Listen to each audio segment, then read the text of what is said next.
Welcome back to The Useless Show, where useless facts are secretly useful. Today we stitch together two of our most requested videos into 404 rapid-fire facts. Ready? Hit like to boost the signal, and let's start at fact 1. So many questions. Why is the world spinning? Why is the moon keeping its orbit? Can rockets fly backwards? The facts you didn't know you needed. The Useless Show. In 2003, the U.S. experienced the largest blackout in its history because of untrimmed trees in Ohio. Seriously, branches brushed a power line, and a chain reaction knocked out power in 8 states and parts of Canada. Who knew botched landscaping could paralyze half a continent? Mexico celebrates its Independence Day with an all-night party, but the actual battle for independence didn't even end that day. The president shouts, El Grito, from a balcony while ringing a massive bell, reenacting a priest's yell from 1810. In 2009, Iranian President Mahmoud Ahmadinejad's speech triggered a massive walkout when he accused Israel of being a racist regime and denied the Holocaust. Delegates from over 30 countries left the room, many in visible protest.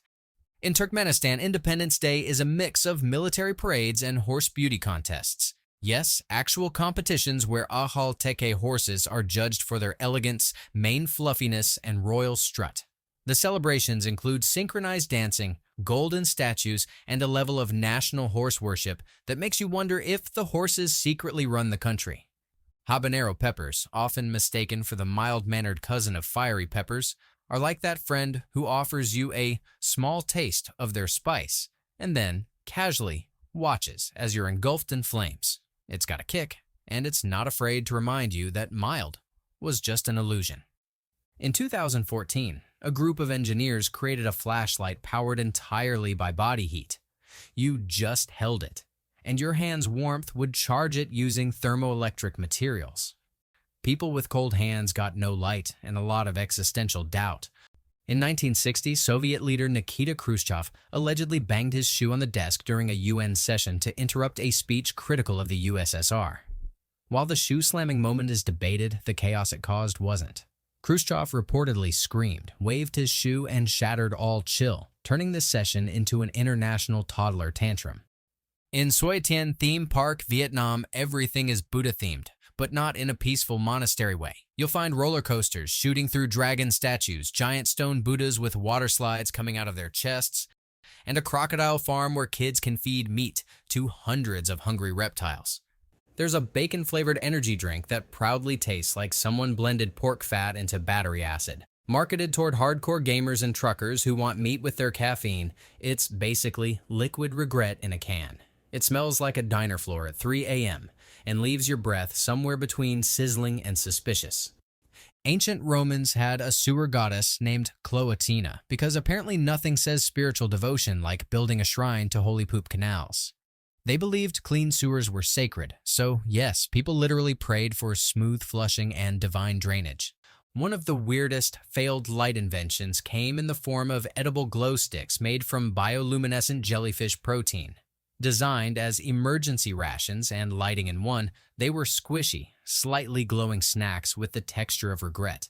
In South Africa, the Pantsula dance emerged from the townships during apartheid as a form of rebellion and social commentary. Think of it as angry tap dancing on steroids. Eating raw or undercooked meat can give you tapeworms, creepy flat freeloaders that set up Airbnb in your intestines and can grow up to 25 feet long. You could literally be digesting a steak while a worm in your gut is digesting your digestion like a gross parasitic roommate. Kids randomly break down at every mild inconvenience because their tiny brains are not capable of processing logic. A kid once threw themselves on the ground, screaming and kicking, because they couldn't fit into a shoe that was 3 sizes too small on purpose. Some non-veg eaters get something called meat sweats, a real, scientifically noted phenomenon where you eat so much protein that your body starts sweating like it's in a gym commercial. It's like your internal furnace hits overdrive, and suddenly your dinner turns into a cardio session without the actual movement. Just beef-induced perspiration. Hardcore carnivores can sometimes develop gout, a condition so old school it was once called the rich man's disease because only kings ate that much meat. The result? Painful joints and the privilege of limping like royalty. One child lost their mind because the moon wouldn't follow them into the house. When their parent closed the door, the toddler cried, like they'd left a friend behind in space jail. Trying to teach a toddler about orbital mechanics while they sob for the moon is both hilariously futile and completely developmentally normal. The ginger beer mojito is the most confusing creation. Basically a mojito without the rum, but with ginger beer thrown in for, I don't know, spicy enthusiasm? In medieval Europe, you could get a degree in narrating the Bible. Seriously. The University of Paris in the 12th century offered degrees in holy narration, where students basically learned how to recite scripture in a dramatic way. It was like a mix between a religious lecture and a performance art show, except no one was asking for a standing ovation. Just a lot of amenes. In 1930, Robert Kronfeld set a world record for altitude by flying his glider up to 16,000 feet, without an engine. His glider was a fabric and wood contraption that looked like it belonged in a kid's toy box. Meanwhile, the dude was essentially gliding into the stratosphere like it was a casual Sunday afternoon. The birth of chemical batteries is rooted in an 18th century frog leg fiasco. In 1780, Luigi Galvani noticed that a dead frog's legs twitched when touched by metal, which he thought proved animals had electricity in them. Spoiler, they didn't. Alessandro Volta disagreed. Volta basically invented portable electricity because of a disagreement over electro-frogs. The weird origin of electrical appliances begins with the Victorian obsession with novelty and mildly dangerous experiments. Early toasters, for example, had no timers and were more like mini electric crematoriums for bread. Burnt offerings were common. A toddler's brain can decide to ring alarms at the most normal things. One toddler once had a complete emotional breakdown because their shadow kept following them. They tried to outrun it, stomp on it, even yell at it to go away. None of which worked, obviously. Turns out this paranoia about inescapable shapes is developmentally normal in the me versus the universe phase. Parasitic barnacles grow inside crabs and hijack their bodies. One species turns the crab into a full-time babysitter, even sterilizing the host so it stops worrying about its own kids and raises barnacle babies instead. Crabs start grooming invisible eggs. That's less growth, more psychological hijacking with a side of horror movie. Certain flatworms skip all that grow gradually nonsense and just clone themselves by splitting in half. No big deal. One day you're a worm, the next day you're two. The original doesn't even die. It's just now got a weird sibling made from its butt half. The Lockheed U-2 spy plane is such a diva that landing it is harder than convincing a cat to take a bath. Its absurdly long wingspan causes it to bounce, veer, and dance dramatically unless chased by another car, telling the pilot how low they are. It refuses to land without an audience. In 2017, a raccoon in Seattle got into a substation and knocked out power for over 38,000 people. It was dubbed Raccoon-ageddon.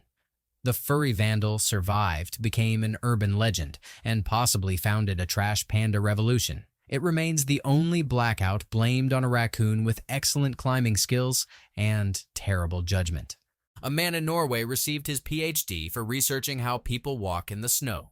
He categorized walking types, measured footsteps, and filmed people slipping on ice. Basically, he became the academic version of a slapstick cameraman and convinced a university it was science, not just seasonal comedy. A Canadian researcher studied how to win a rock-paper-scissors game, diving into psychological warfare over paper cuts. He studied over 300 matches, classified player behavior, and discovered that humans are hilariously predictable with scissors. Some lovebirds act like their relationship is some sort of exclusive VIP club. If you're not in, it's all "we're special." You wouldn't understand. Spoiler alert. You're not the first couple to exchange matching sweatshirts and eat pizza on Saturday nights. It's called normal life, not a secret society. In the 17th century, Isaac Newton and Robert Hooke had a legendary feud. Newton had a secret, unpublished manuscript that Hooke accused him of plagiarizing. In retaliation, Newton erased Hooke's name from the history of science so thoroughly that Hooke's contributions to physics went largely unrecognized for centuries. Newton basically gave Hooke the silent treatment by rewriting history. Merdeka 118 is a building in Malaysia, still under construction, that has a shape that resembles a giant can opener or a futuristic space-age axe. It was supposed to symbolize the country's development, But instead, it's raised eyebrows globally for looking more like a sci-fi villain's weapon than a symbol of progress. There's the Louisiana Superdome in New Orleans. Not the actual Superdome's functionality that's questioned, but the fact that it's a dome that's, well, kinda pointless. It sits in a city prone to hurricanes and floods. If you're going to build a massive dome in a flood zone, maybe add a boat ramp. The Kuching cat statue in Malaysia, standing at 12 meters tall, represents a cat in a city named after them. While it's an amusing tribute, it's arguably one of the least useful monuments ever. It doesn't serve any purpose except to confuse tourists and local cats who apparently have no idea why they're being honored. A kid in Ohio thought it would be hilarious to toss his jacket into the washer with a bunch of coins in the pockets. Not only did the coins do their best impression of a percussion band, but some escaped and got stuck in the machine's inner workings. A $3.5 disaster. In the desert, when you're low on water, one weird tactic is to lick the moisture from cactus spines. Yeah, not exactly what you'd call gourmet, but the spines can provide some hydration in desperate times. Just make sure you're not confusing it with a spiny kind of cactus, which could leave you looking like a porcupine. One bizarre desert survival tactic involves covering your body in ash or dirt. While it sounds like you're dressing up for Halloween, it's actually a smart way to keep cool. The grime blocks the sun's rays, acting as a protective layer. So forget sunscreen, just roll around in some desert dust. Another odd tactic: wear a damp cloth on your head. In the scorching heat, you might think water would evaporate quickly, but a damp cloth traps moisture and cools your head. It's basically the desert's version of wearing a hat that's also secretly a mini air conditioner. Who needs air conditioning when you can improvise? In South Korea, a kimchi-flavored energy drink once hit shelves and managed to taste exactly like you'd imagine. Fermented cabbage mixed with sugar and spice, then shocked with caffeine. The result was like sipping spicy pickle juice in a rave. Reviews ranged from boldly disgusting to accidentally finished the whole thing. If you ever find yourself stuck in the desert without food, don't panic. Eat some insects. While it may sound like a bug lover's dream, desert-dwelling insects are packed with protein and often have high moisture content. They might taste like dirt, but at least you'll survive long enough to find a proper meal. In 2012, a technician in India pressed the wrong button, which led to a 20-state power outage affecting over 600 million people. That's nearly 10% of Earth's population knocked offline because someone had a case of curious finger syndrome. The grid folded like a cheap lawn chair, and the dude probably got demoted to flashlight duty. Some planes absolutely refuse to cooperate with gravity, like the infamous Boeing 737 rudder issue in the 90s. These aircraft would occasionally just decide to turn by themselves mid-flight without pilot input, as if possessed by a sassy wind spirit that just wanted to spice up your commute with death spirals. And here's the weirdest of all survival tactics: building a shelter using nothing but your own shadow. In dire situations, you can use your body to create shade and avoid the sun's deadly rays. It's like becoming your own personal parasol. Sure, you're technically just standing there doing nothing, but hey, it works. In Switzerland, they celebrate a win with a cow parade. If you win something big, expect cows dressed in fancy ribbons and bells to be paraded through the streets. Because who doesn't want to celebrate their victory by being followed around by an entourage of fashion-forward cows? In Fiji, one bizarre celebratory custom is the giving of a whale tooth. Yep, a literal whale tooth is exchanged as a mark of respect and honor after achievements. You've worked hard for that promotion and someone hands you a whale tooth. It's like a trophy, but from the ocean. In the Philippines, the strange tradition involves jumping at midnight on New Year's Eve to grow taller. While not directly tied to congratulations, it's a celebratory weirdness that requires you to jump around wildly as a good luck charm. It's like celebrating the new year by trying to defy gravity. In parts of Sudan, goat herders rub ash on themselves and their goats not for hygiene, but to mask scent from predators. So they walk around smelling like a barbecue pit, hoping hyenas will go, "Nah, that's just a burnt tree." It's survival via smoke and some very questionable cologne choices. In rural Greece, some herders train their goats to come only when they play a specific tune on a flute. These aren't just goats. They're musical snobs. If the herder plays the wrong song, the goats literally ignore him like entitled divas, refusing to go on stage unless the vibe is right. In parts of rural India and Pakistan, some folks believe sneezing before a journey is straight up bad luck, but only if it's a single sneeze. 2 sneezes? Totally fine. So, if someone lets out 1 sneeze, they'll sit back down, sip tea, wait a bit, and try again, like their sinuses need divine approval for movement. In certain Punjabi weddings, sisters-in-law steal the groom's shoes mid-ceremony and demand money for their return. It's basically organized bridal party ransom with a touch of criminal flair. In Japan, winning in sports is sometimes celebrated by throwing cakes and fish into the crowd. It's a mess, but a delicious one. Nothing says congratulations like a soft, fluffy cake being hurled at your face, or a fish, depending on the sports team's mood. It's a fishy, sugary victory explosion. In Japan, after a baby is born, a traditional ceremony called Shichigo-san takes place when the child turns 3, 5, or 7. While it's a lovely family celebration, it includes dressing up the baby in formal attire and walking through crowds, reminding everyone that yes, this child is extremely special. In the Netherlands, babies are sometimes wrapped tightly in dekens, thick blankets, to ensure they grow up strong. It's so intense, it looks like you're preparing them for an extreme winter even though they're only born in the spring. Talk about a cozy, possibly too tight future. In Morocco, newborns are often given a henna tattoo. It's not about style, but protection from evil spirits. Apparently, a baby with a little henna design on their hand has a higher chance of keeping those mischievous spirits away. A tiny mystical bodyguard in the form of body art. In India, there is a custom called Nazar, where the newborn is shielded from the evil eye by a black dot placed on their forehead.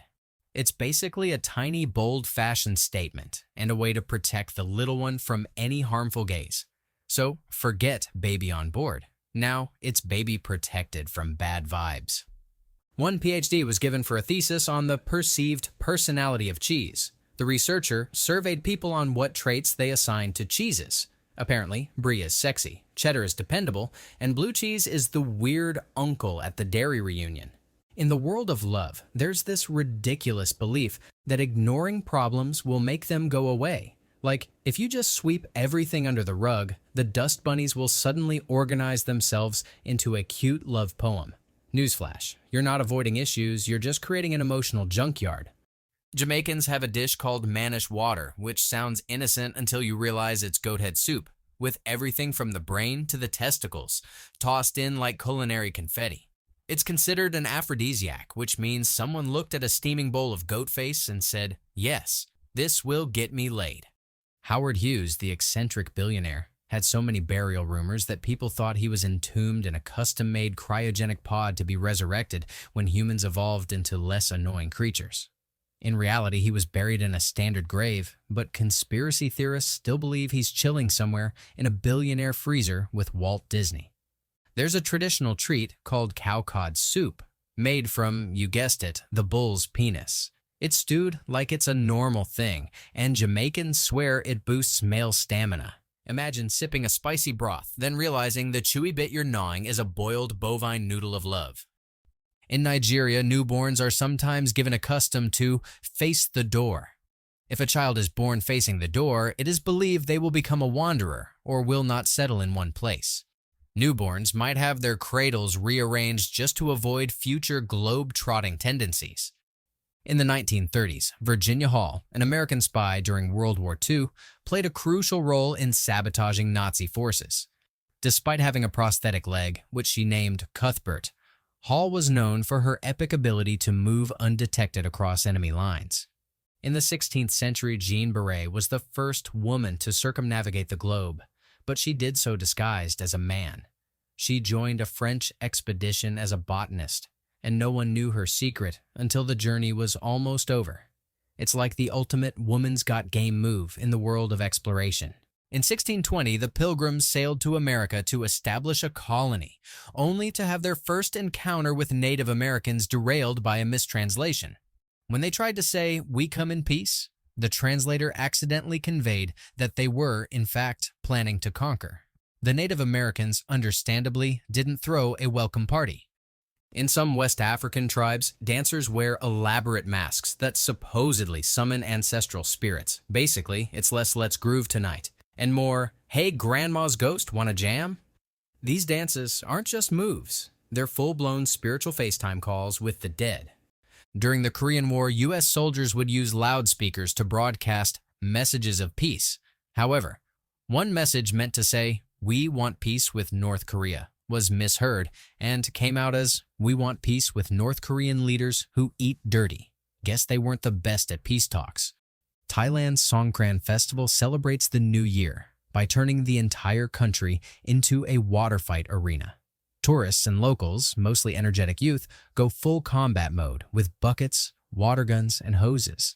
The spiritual cleansing part gets completely overshadowed by drenched chaos and unprovoked splash attacks from grannies with garden hoses.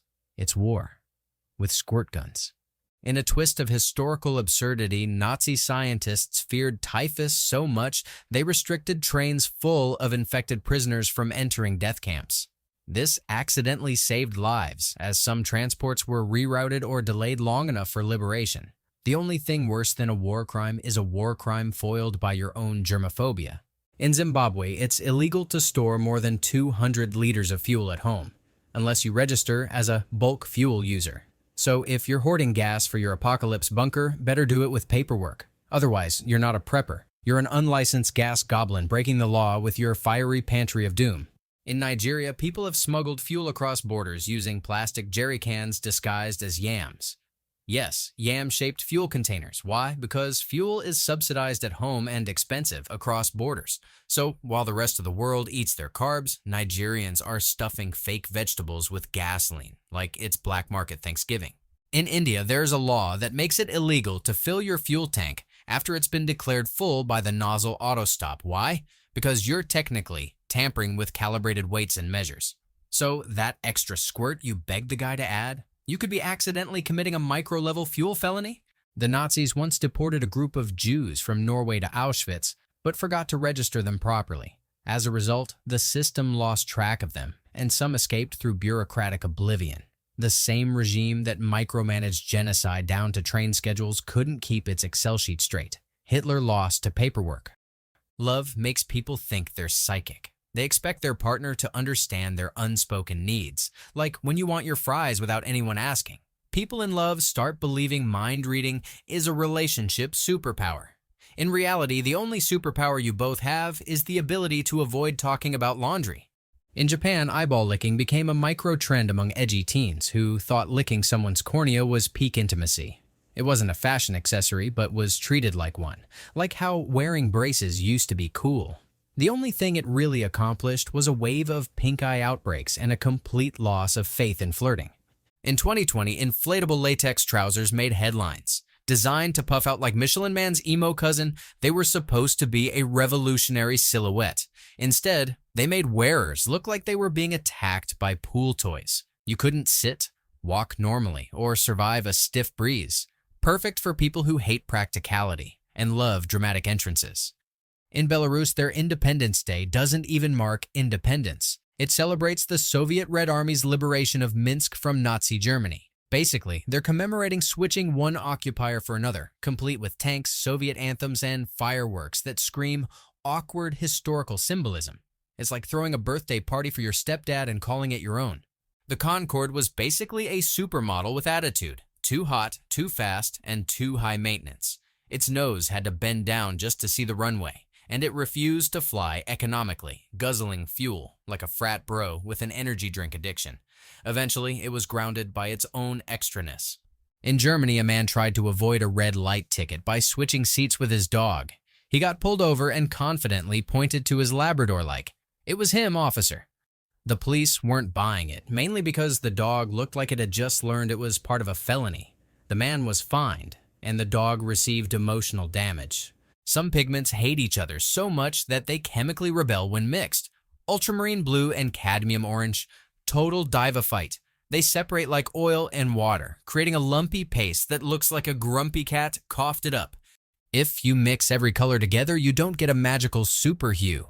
You get the color of used mop water at a gas station restroom. It's called color mud and is banned from Polite Painting Society.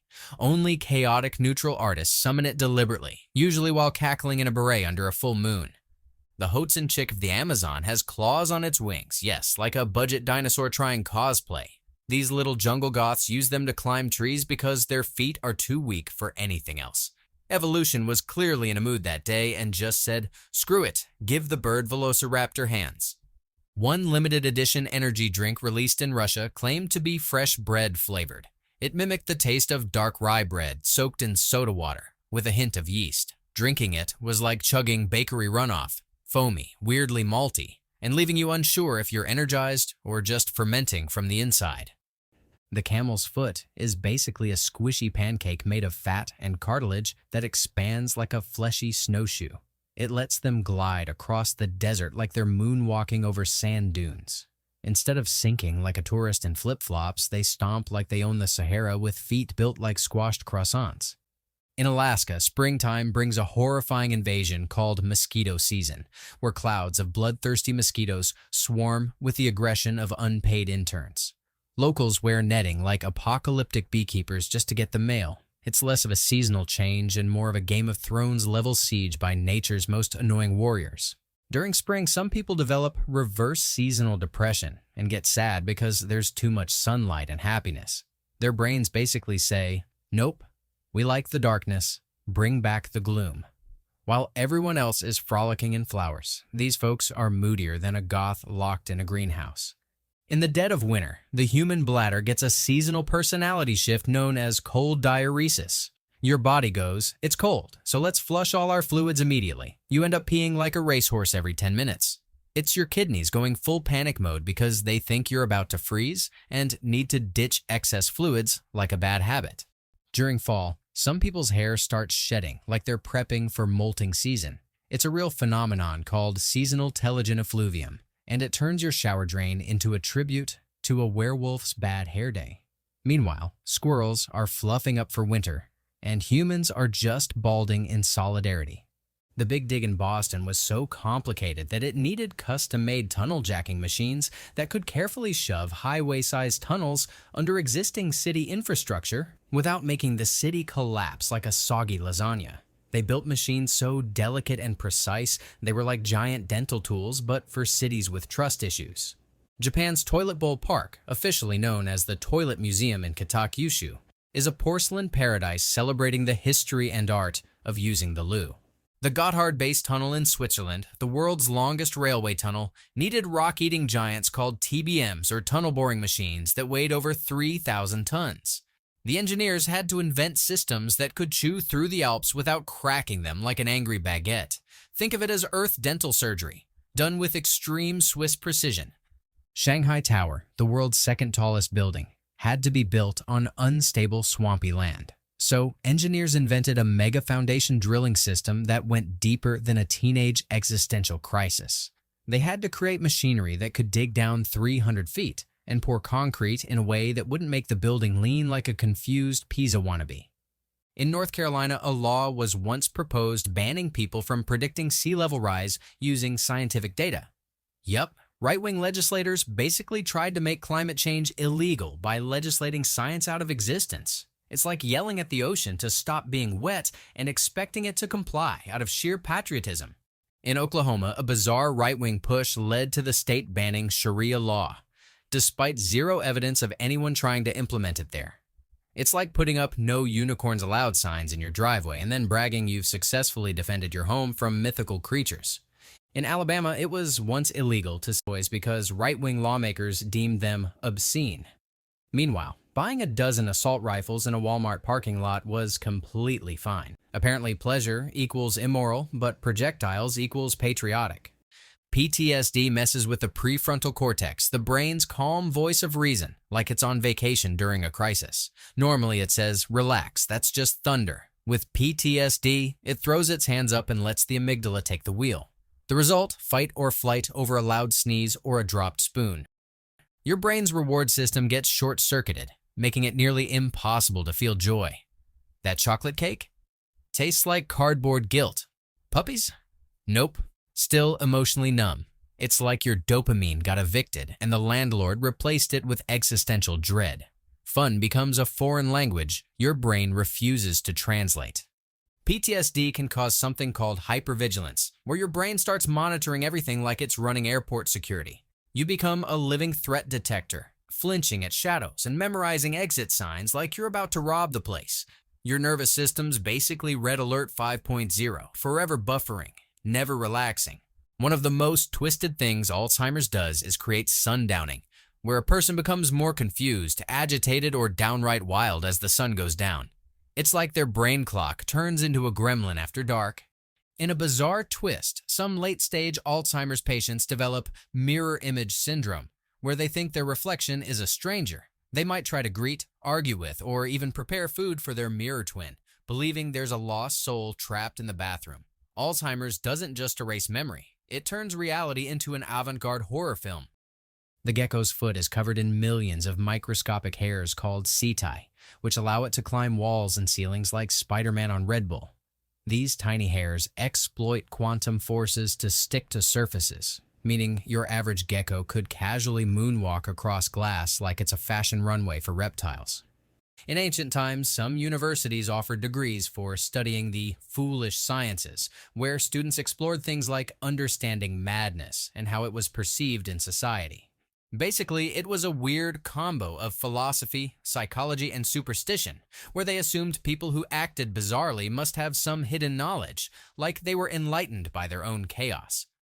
In 1921, a British family thought their house was haunted by the ghost of a Victorian woman who wept in the hallway every night.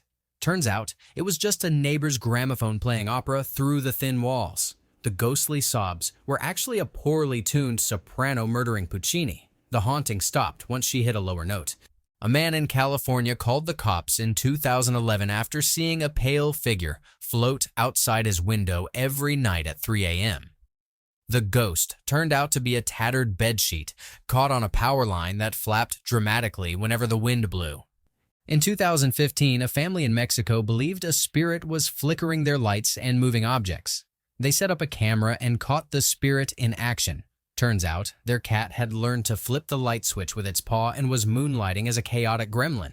The only haunting present was from pure feline disrespect. The construction of the Channel Tunnel between England and France forced engineers to invent massive tunnel-boring machines that looked like mechanical worms on steroids. They were so huge that they had their own climate systems. Without them, the only way to dig under the sea would have been hiring thousands of moles with union wages and tiny hard hats.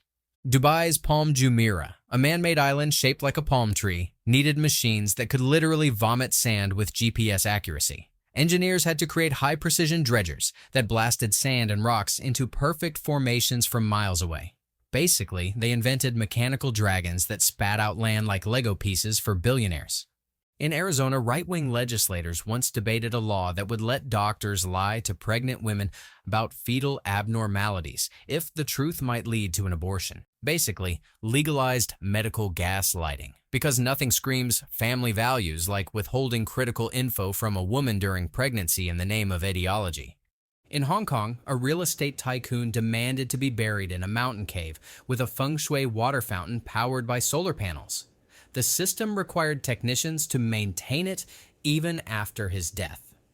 With exploding head syndrome, some individuals wake up to the sound of a loud, thunderous explosion in their head, like someone set off a firecracker inside their skull. No actual explosion. No fireworks. Just a brain loudly pretending it's the 4th of July every time it drifts to sleep or wakes up. In the rare disorder, foreign accent syndrome, people wake up speaking in an accent that's not theirs. Suddenly, a mild-mannered British person is chatting with a thick French accent, and no one can explain why. It's as if the brain accidentally swapped language settings and chose random. One moment, you're sipping tea, and the next, you're pretending to be an Irish tourist. Cotard's syndrome makes people believe they are dead. Not metaphorically, like, I feel like a zombie, but literally. They think they've been wiped off existence and are walking ghosts. In hypertrichosis, also known as werewolf syndrome, people can grow excessive hair all over their bodies, including their faces, in patterns that would make Sasquatch jealous. It's not just a full beard, it's a werewolf transformation on a bad hair day. Imagine walking into a room and hearing a gasp as someone mistakes you for a fantasy creature from a medieval myth. The Billy the Big Mouth bass singing fish made millions by horrifying people with its robotic warbling of "Don't worry, be happy." It's a plastic fish that moves like it's possessed and lives solely to disturb. It was originally just a gag gift, then boom. America made it a national living room cryptid. A woman made millions selling used makeup bags. Not the makeup, just the stained, crusty bags. She marketed them as vintage beauty nostalgia, and Gen Z fell for it like they discovered a sacred artifact. Proof that with the right aesthetic, even a lipstick-smudged pouch can fund your retirement. The Snuggie, aka the backwards robe, was pitched like a cult uniform for couch potatoes. People laughed until millions were wrapped in polyester fleece, sipping tea like burrito monks. It made over $500 million. Kazakhstan's Independence Day includes eagle hunting competitions where majestic birds swoop down to snatch fake prey from horseback riders dressed like warrior princes. It's more Hunger Games than civic celebration, with bonus cultural cosplay. Also included yurts, fermented horse milk, and elders reciting poetry about the glory of being not Russian. There's a place in Iceland where you can literally walk between two tectonic plates, the Eurasian and North American ones, like some geologic version of Moses parting the Red Sea. It's called Thingvellir, and the plates are pulling apart so dramatically that Iceland is essentially doing the tectonic splits. Mother Earth is out here doing yoga while spewing lava. In the Himalayas, the Indian plate is smashing into the Eurasian plate like a geological bar fight that's been going on for 50 million years. The result? Mount Everest, the world's most dramatic "I'm taller than you" flex. The plates are still moving, meaning Everest is technically growing. So yes, the mountain has puberty. Electric irons were basically metal slabs you plugged into walls, and early vacuum cleaners were so big they were mounted on horse-drawn carts and served entire neighborhoods. It was the Wild West of household innovation, shockingly inefficient and bizarrely thrilling. The Mariana Trench, created by subduction between the Pacific and Philippine plates, is so deep you could drop Mount Everest into it and still have a mile of water left. It's the Earth's gloomy basement where pressure crushes things like it's holding a grudge. It's basically the goth corner of the ocean floor. The San Andreas Fault in California is a literal breakup line where the Pacific and North American plates are sliding past each other sideways. They're grinding past each other like an awkward Tinder date with tectonic baggage.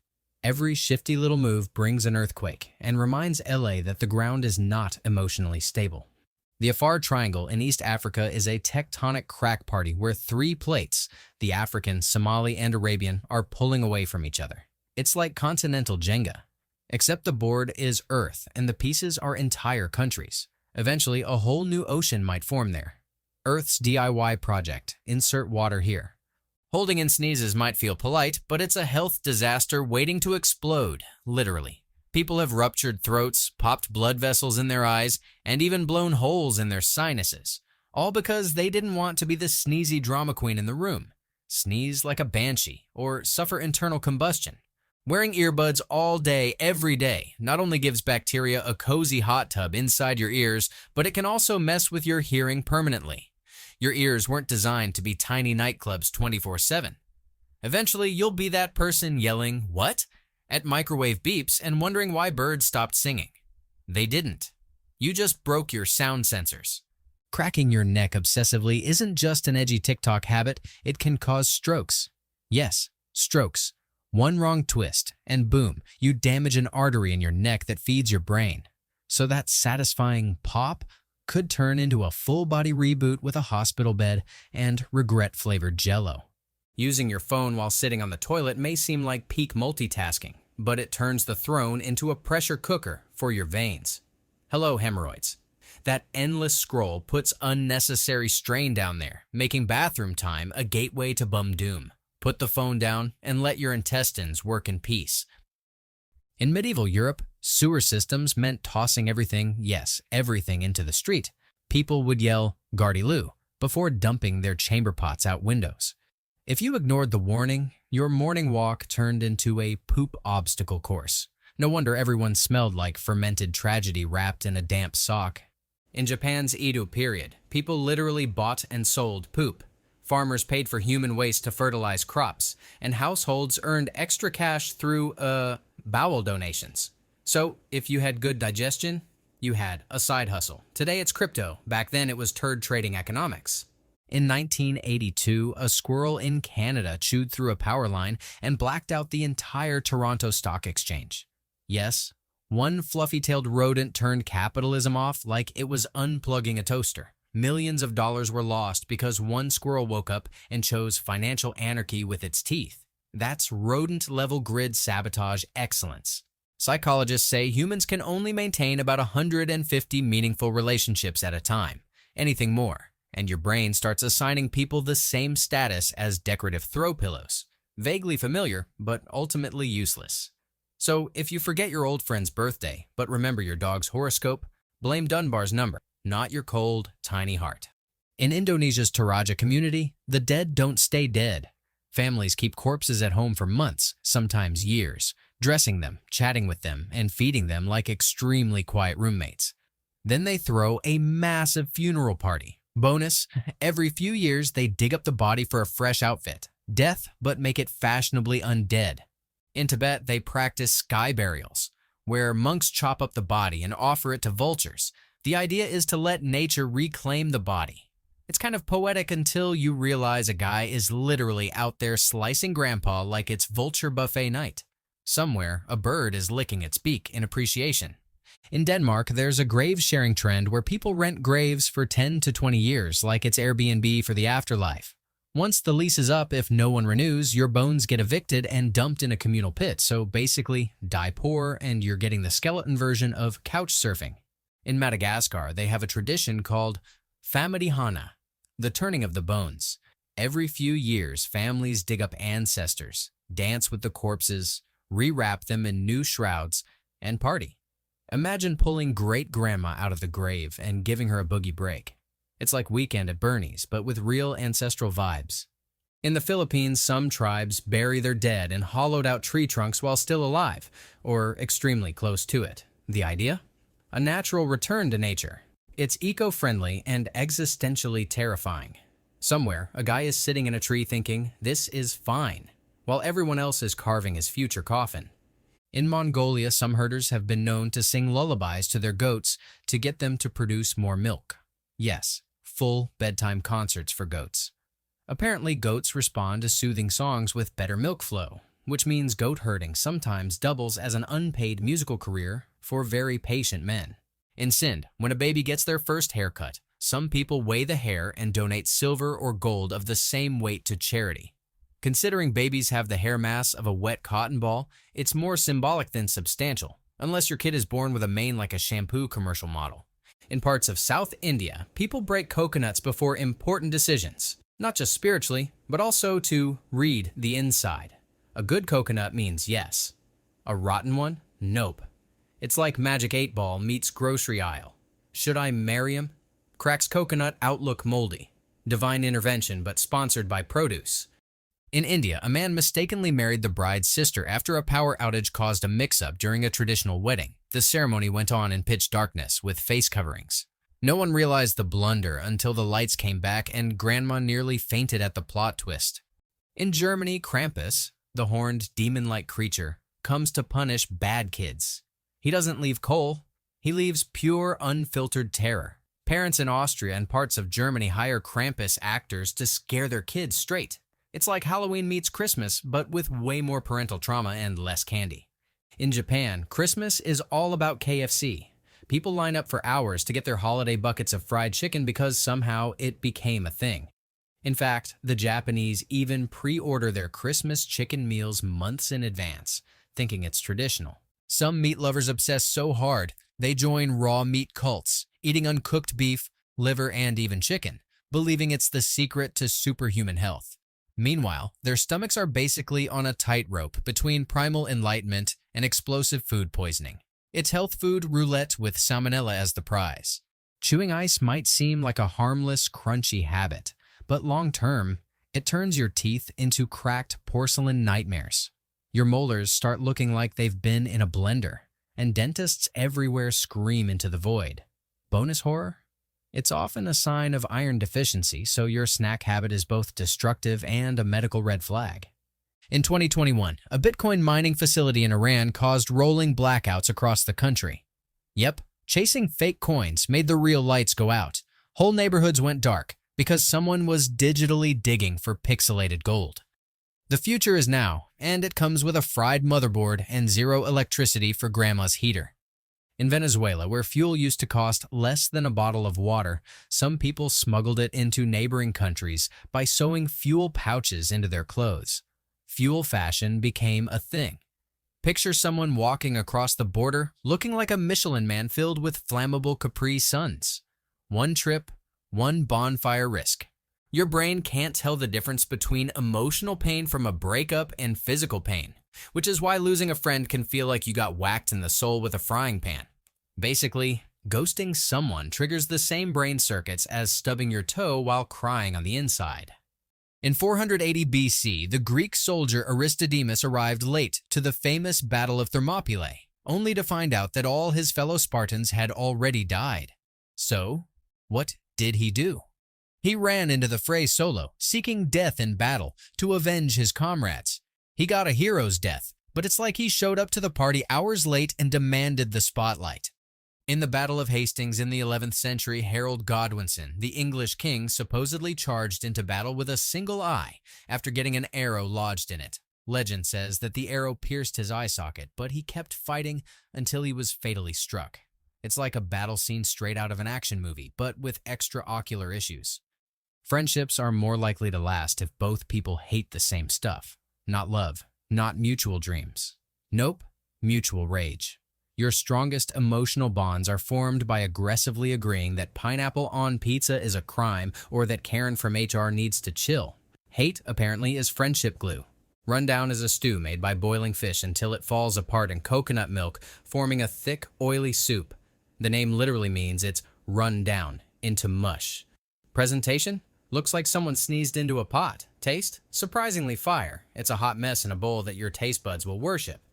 Piri-piri or peri-peri isn't just spicy. It's an exotic flame dance. Popular in African and Portuguese cuisines, this tiny pepper sneaks up on you like a ninja, hitting your taste buds with a zingy, fiery punch that feels like your tongue just went through an emotional roller coaster. If you're not careful, it could start a small rebellion in your mouth. Some meat lovers develop a weird condition called alpha-gal syndrome, an allergy to red meat caused by a tick bite. One day you're chewing steak like a caveman. Next day, your immune system sees beef and goes DEFCON 1. It's nature's ironic revenge. A tick curses you with forced veganism. In Iceland, they celebrate Yule Lads, 13 mischievous trolls who leave gifts in shoes. But here's the twist. The more naughty you are, the more likely you are to get rotten potatoes instead of presents. Imagine waking up to a spud staring at it like, did I do that? Christmas just got way more passive-aggressive. In Catalonia, they celebrate Caga Tio, a pooping log. No, seriously. They beat a log with sticks and feed it candy until it poops out small presents.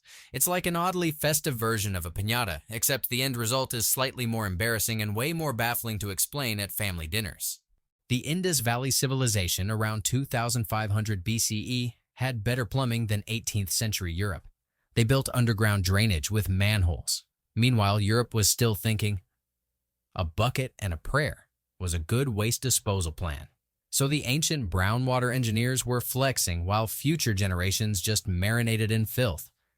In Malawi, the Gule Wamkulu dance is performed by masked figures representing everything from animals to demons. The dancers move with spooky, puppet-like jerks, while villagers watch half in awe, half in fear. It's equal parts cultural heritage and horror movie casting call.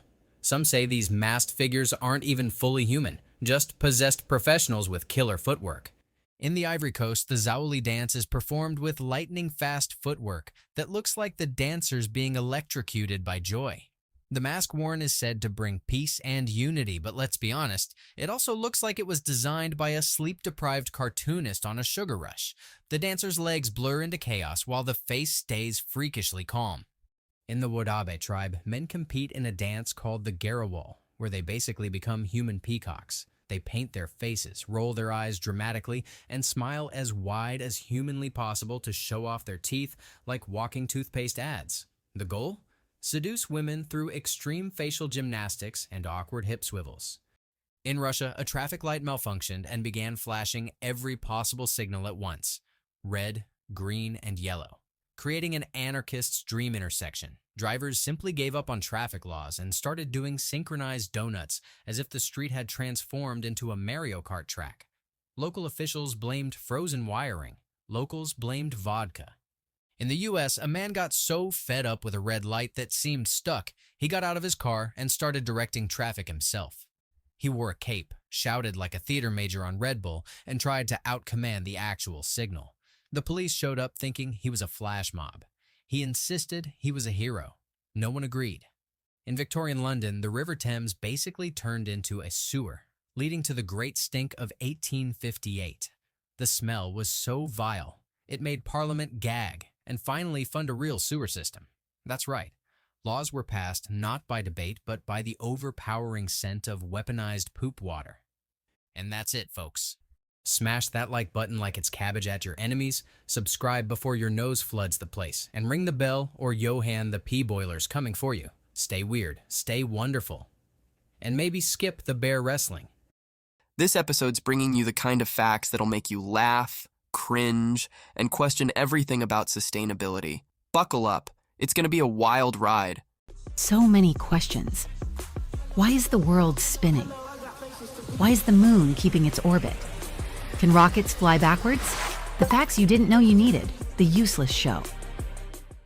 Your throat's mucus glands are the unsung heroes preventing you from sounding like a garbage disposal every time you breathe. They coat the area so smoothly, you barely notice the chaos they're keeping at bay. Without them, every sip of water would be a throat-based Mortal Kombat round.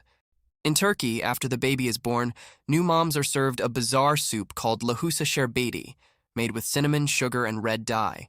It's served hot, tastes like cough syrup on steroids, and symbolizes health. The custom is rooted in Turkish culture as a way to celebrate the mother's health and the new baby's arrival. Guests pretend to enjoy it while trying not to sweat sugar through their eyeballs. Some desert communities use camel urine as shampoo. Yup, it's believed to have medicinal and hair-strengthening properties. So while your salon sells coconut-infused nonsense, nomads are out here lathering up with eau de camel pee.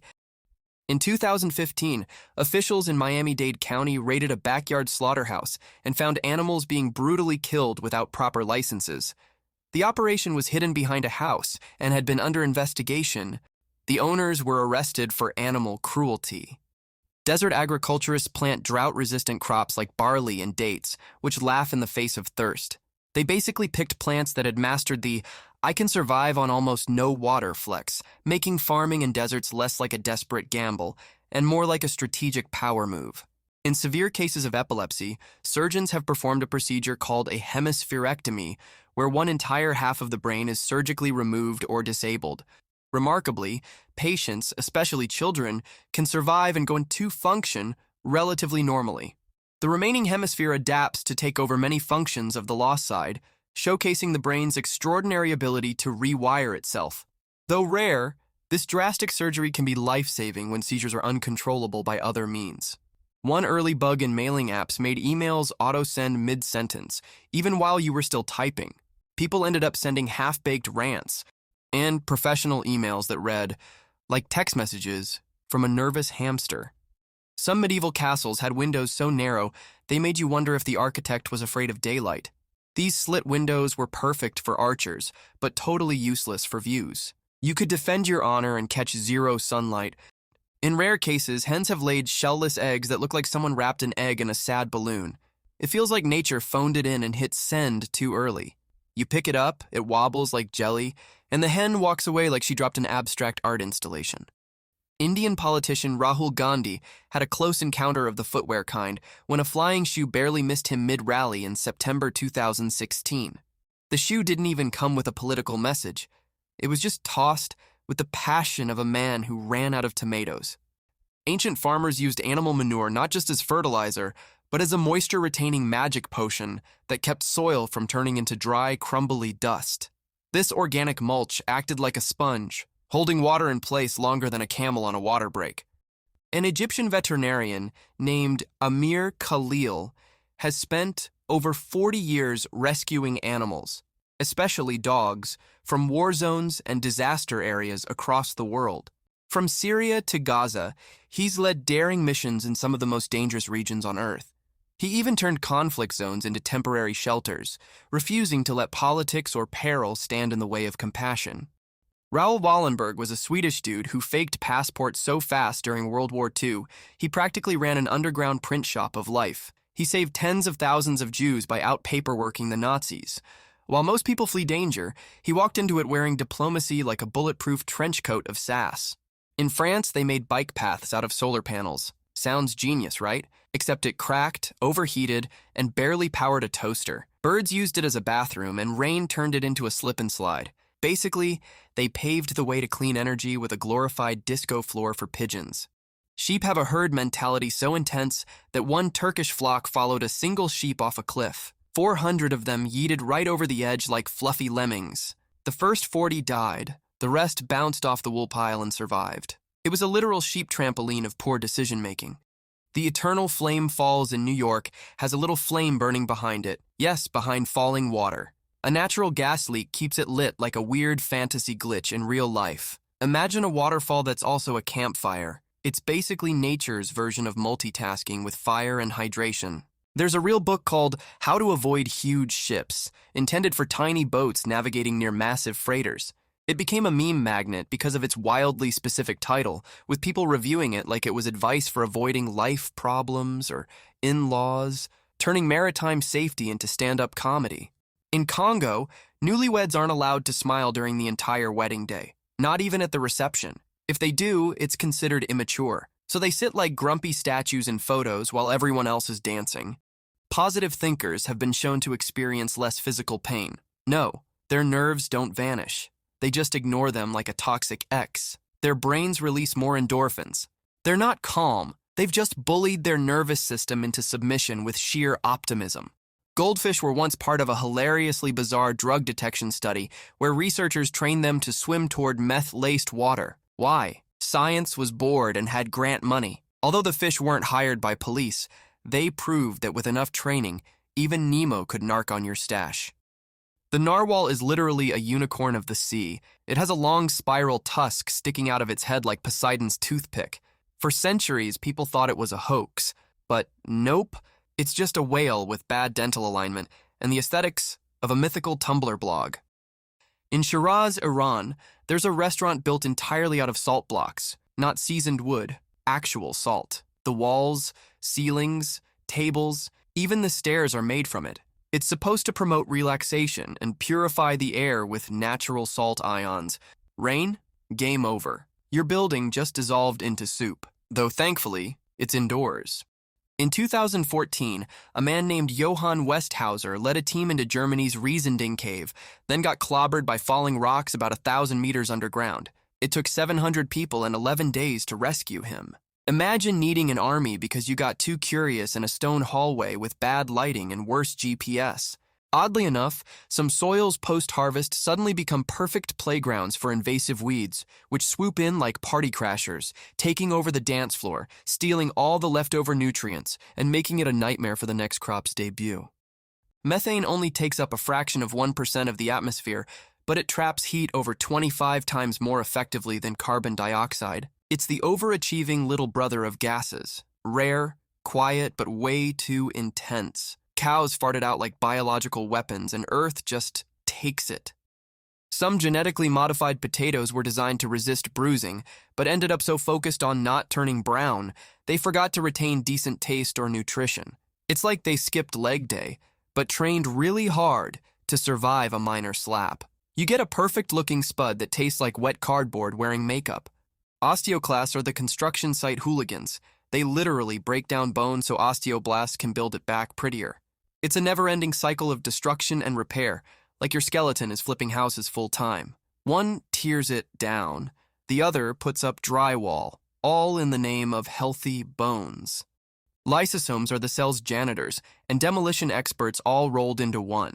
They break down unwanted junk, but sometimes they get overzealous and eat stuff the cell actually needs.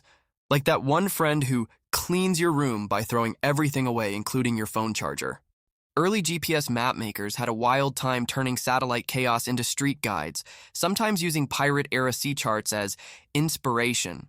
They'd patch together random satellite snaps and citizen reports. which meant a road could suddenly vanish or a park would turn into a parking lot overnight, like a digital treasure hunt gone sideways. Ever heard of pregnancy brain? It's real.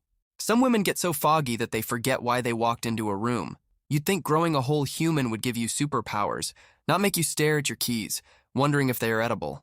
Ancient Middle Eastern folks had hygiene routines that would make modern spa-goers raise an eyebrow. They used a mixture of sand, olive oil, and ash as soap, basically turning bath time into a gritty exfoliation adventure that doubled as a minor sandstorm. Public baths in ancient times were the OG social hubs, where people scrubbed away not just dirt, but probably their awkward small talk too. These bathhouses had designated scrubbing slaves, basically the ancient equivalent of personal trainers, but for cleanliness. Coins aren't just currency, they're history in your pocket. The first known coin, minted around 600 BCE in Lydia, was made of electrum, a natural gold-silver mix. Ancient rulers used coins to spread their image across empires like the world's first mass media. Some rare coins today are worth millions, not for spending, but for the stories they carry. The rumen is like a bubbling hot tub for bacteria where fiber gets broken down through microbial fermentation. It's not digestion, it's fermentation on steroids. If a cow had Yelp, the rumen would be the 5-star buffet for microbes who snack on cellulose and party till the cud comes home. In China's Tujia tribe, brides cry for an hour every day for a month before the wedding, followed by the mother and grandma joining in. By week 4, it's a full-blown choir of sobbing women. It's meant to people with a expressed joy, but honestly feels like the world's most emotional flash mob in slow motion. People with a strong positive outlook tend to have stronger immune systems, which means their bodies are better at karate-chopping viruses. It's like happiness turns your lymph nodes into ninjas. Meanwhile, pessimists are out here catching colds from looking at a chilly photo. Dolphins, those underwater divas, have been officially trained by military programs, most notably the U.S. Navy's Marine Mammal Program, to detect underwater mines, recover lost equipment, and identify suspicious objects. But rumor has it, they've also been enlisted to sniff out contraband, including drug-laced torpedoes. So while you're picturing Flipper doing flips, just know he might also be flipping on smugglers with his sonar snitch skills. In the U.S., a press briefing featured then-President Trump suggesting that injecting disinfectant might help cure COVID. The room froze like someone had hit pause on human logic. During World War II, the Allies dropped dummy paratroopers made of cloth and straw over enemy lines. The Germans wasted tons of ammo shooting scarecrows from the sky, while real troops landed elsewhere. Nothing says victory like winning a battle with the military version of a prank store mannequin. In Malaysia, there's a ritual called bersyukur, where the baby's hair is shaved on the 7th day, while relatives take turns cutting a few strands and giving cash.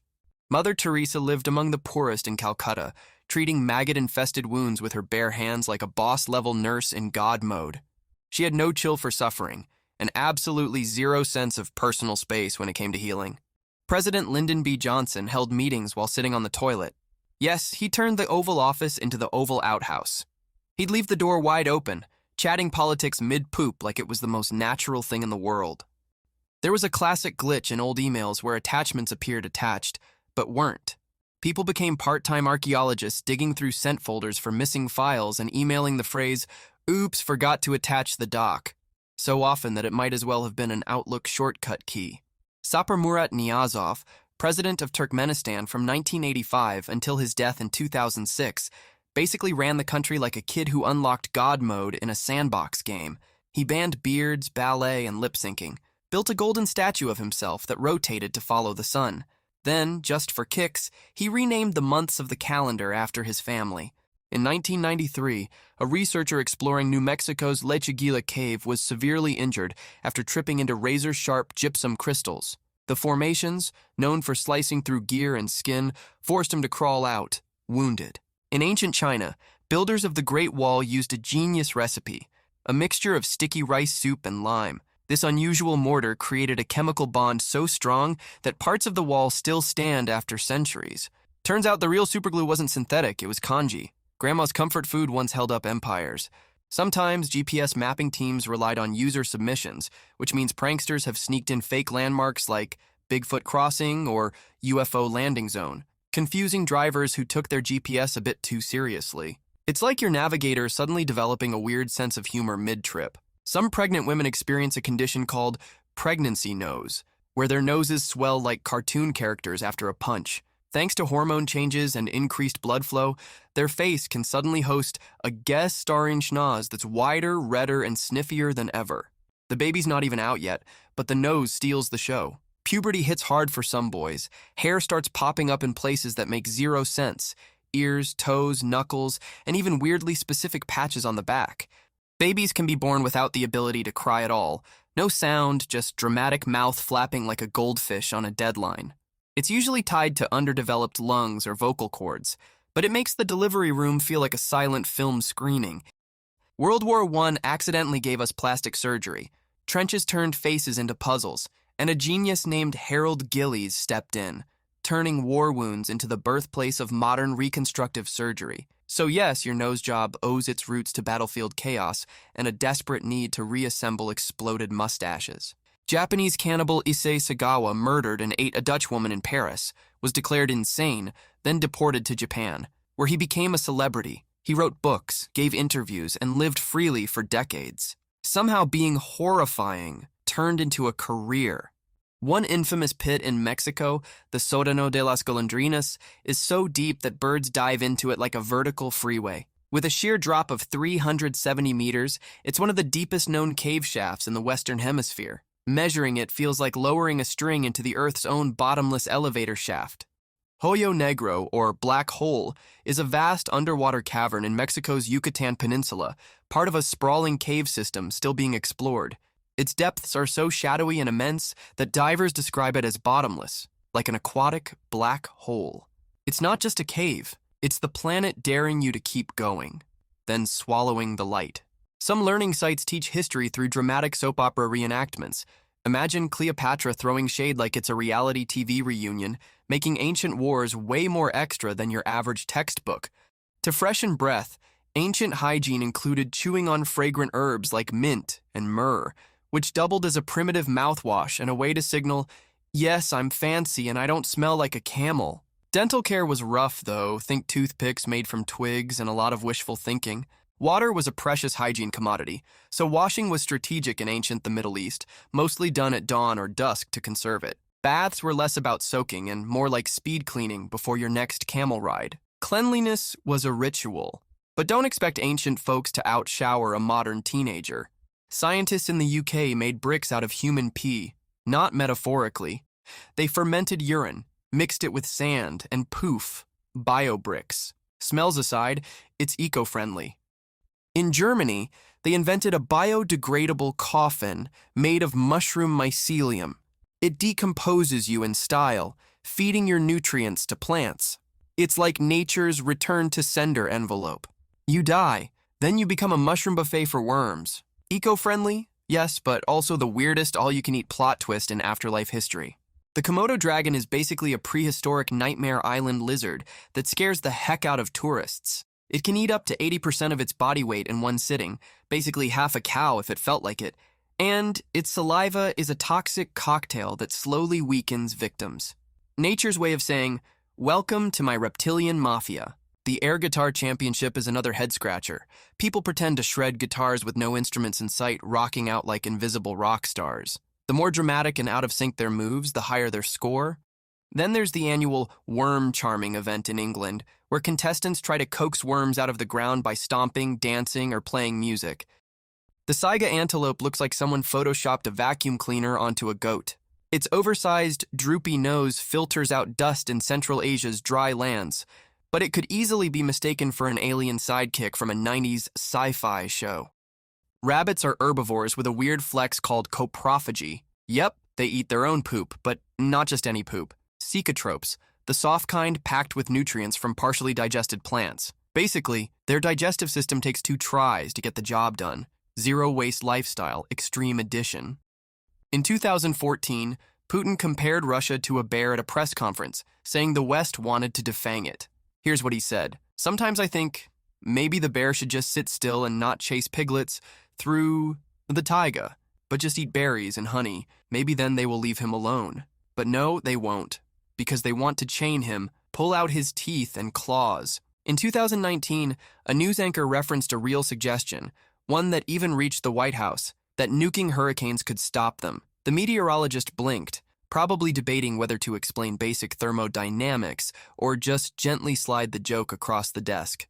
The okapi looks like a mix of a zebra, a giraffe, and a rich person's exotic pet. With a giraffe-like neck and zebra-striped legs, this Congolese oddball was once thought to be imaginary. It's like someone tried to DIY a jungle unicorn using leftover animal parts. At a UK press conference, Boris Johnson hid in a fridge to avoid an interview, a literal fridge. While his staff panicked outside, Boris chilled, literally, like he was playing hide-and-seek with democracy. It turned into the most surreal moment in British media. The tarsier has eyes so huge that it looks like it's seen the end of time. This tiny primate from Southeast Asia clings to trees while looking both adorable and permanently traumatized. It could pass as a mythical forest oracle or a Pokémon that just watched a horror movie marathon. Optimistic people are more likely to get promoted, not because they're better, just because their managers don't feel emotionally drained after meetings. A sunny attitude in the workplace is like bringing donuts to a funeral. It's confusing, suspicious, but weirdly effective in changing the mood. In December 2018 in Ukraine, a journalist Ihor Dmitriev took off his shoe and hurled it at a politician in protest of his sexist comments, one of the very rare times when a shoe became a citizen's voice. Want more satisfying facts like these? Subscribe and become a part of our ever-growing useless family. In 2007, Daniel Radcliffe wore the same jacket, jeans, and hat in public for 6 months to foil paparazzi. By repeating the outfit daily, all photos looked identical and became worthless to tabloids. He called it a tiny victory, laughing at how frustrated the photographers got. The clever tactic made headlines and inspired other celebrities to follow suit. During a heated parliamentary debate in Taiwan on January 19, 2007, lawmaker Wang Shuhui threw a shoe in protest, aiming at the speaker. It missed and hit another lawmaker instead. The dramatic gesture became a symbol of Taiwan's combative political climate and a memorable moment in legislative history. The kakapo from New Zealand is a flightless nocturnal parrot that smells like a musty basement and walks like a drunken penguin. It's so rare and weird, conservationists basically treat it like the royal family of birds, giving it VIP protection from extinction. The Lord Howe Island stick insect was thought extinct until it was rediscovered on a tiny volcanic rock. This bug is so bizarre that it earned the nickname tree lobster because it looks like a crustacean crashed a bug party. Evolution clearly has a wild sense of humor. In Italy, the Abisso del Bifurto is a cave so deep that no one really knows where it ends, but locals joke it's the place where lost socks and forgotten dreams go. Explorers keep trying, but the pitch-black depths just swallow ropes and sanity alike. The Longyu Caves in China are giant underground caverns carved with mind-numbing precision into solid rock. Nobody knows who built them, why, or how they even lit the place. Sacsayhuaman in Peru is a fortress made of massive stone blocks that fit together like a cursed jigsaw puzzle. Rock-on-rock engineering so perfect even lasers blush. Described by Spanish conquistadors in the 16th century, it remains one of the Inca Empire's most mind-bending architectural feats. Göbekli Tepe in Turkey is a temple from 9,600 BCE that was intentionally buried by the people who built it. It's like building a cathedral just to stuff it underground like a prank on the future. Scientists think it's humanity's oldest known temple. Others think it was a prehistoric mic drop. In the Czech Republic, gun ownership is considered a basic right, like owning a blender or having opinions about beer. You can carry concealed weapons with a license, and self-defense is a legally acceptable reason to get one. It's basically the Switzerland of Central Europe, but with more bullets and sausages. Camels are used in desert wrestling matches in places like Turkey, where two massive fluff balls, typically male Tulu camels, stare each other down and try to push the other off balance using their necks. They're often motivated by a female in heat nearby. It's basically the WWE of the animal kingdom, but with more drool. The Seattle Central Library looks sleek outside, but inside the escalators are neon green, like radioactive pickle-colored runways. After harvest, the soil sometimes throws a wild party of weird effects, like suddenly becoming a barren ghost town stripped of all nutrients. Think of it as the soil's version of a post-concert hangover, where every plant's leftovers vanish, leaving it starving and desperate for a recharge. In some bizarre cases of mindless farming, the soil gets so compacted by heavy machinery that it's basically a cement block, making roots struggle like marathon runners stuck in quicksand. The aftermath isn't just tired soil. It's soil with a serious identity crisis about being soft and breathable. In Scotland, friends of the bride and groom cover them in everything gross, rotten eggs, spoiled milk, fish guts, and parade them through the town. It's called blackening, and supposedly prepares them for marital hardships. In rare spinal surgeries, surgeons may wake you up mid-procedure and ask you to talk or move your fingers to make sure they haven't paralyzed you. So you're lying there, half dissected, having a casual chat while they poke your spine like a biological game of operation with horrifying consequences. To transplant a face, surgeons have to literally peel it off the donor's skull like it's a Halloween mask. They then stitch it onto the recipient's head nerve by nerve, muscle by muscle, like reconstructing a Picasso painting. The procedure takes over 20 hours and comes with a side dish of permanent existential weirdness. Sometimes leftover plant roots start to rot underground after the harvest, releasing funky smells and gases that could rival a landfill's worst day. This decay confuses the soil microbes, who either go wild or take a sick day, leaving nutrient cycling in limbo. Ancient desert farmers basically invented the ultimate survival hacks that make you wonder why we don't all live in caves with their wisdom. They dug deep trenches called qanats to sneak water underground from faraway sources, so their crops didn't get sunburned or thirsty while chilling in the scorching heat. A positive mindset can literally reshape your brain's structure over time. It's called neuroplasticity, and it's science's way of saying your thoughts can redecorate your head. Goats can climb vertical cliffs like gravity owes them money. Some are seen hanging on dams and trees like four-legged ninjas in wool socks. They're supposed to be herded, but they herd themselves into situations so stupidly vertical, it makes mountaineers question their career choices. Herding goats is basically herding defiance. In Costa Rica's Cave of Death near Poas volcano, scientists found dangerous levels of carbon dioxide. The gas pools low in the cave, killing small animals like birds. Researchers measured up to 30 kilograms per hour. It's a natural trap. No smell, no warning, just silence and science. The Cold War turned the race to space into a tech-fueled Hunger Games that accidentally gave us GPS. The US military developed satellite navigation to stalk submarines, but now we use it to find taco trucks and avoid X's at the mall. Napoleon's wars made canned food a thing. The French army needed grub that didn't rot during long campaigns, so they started sealing food in jars and later tins. In 1795, during the Napoleonic Wars, Napoleon's government offered a prize of 12,000 francs to anyone who could preserve food reliably and prevent spoilage for the troops. Cattle can recognize faces, human and bovine, meaning if you wrong a cow, she will remember. Herders sometimes wear the same hat or sing the same tune to keep the peace. Mess it up, and you get stared down by a 1,000-pound grudge machine with hooves and emotional memory. Reindeer herding in Siberia means chasing a giant, moving meat and antler train across frozen tundras on skis.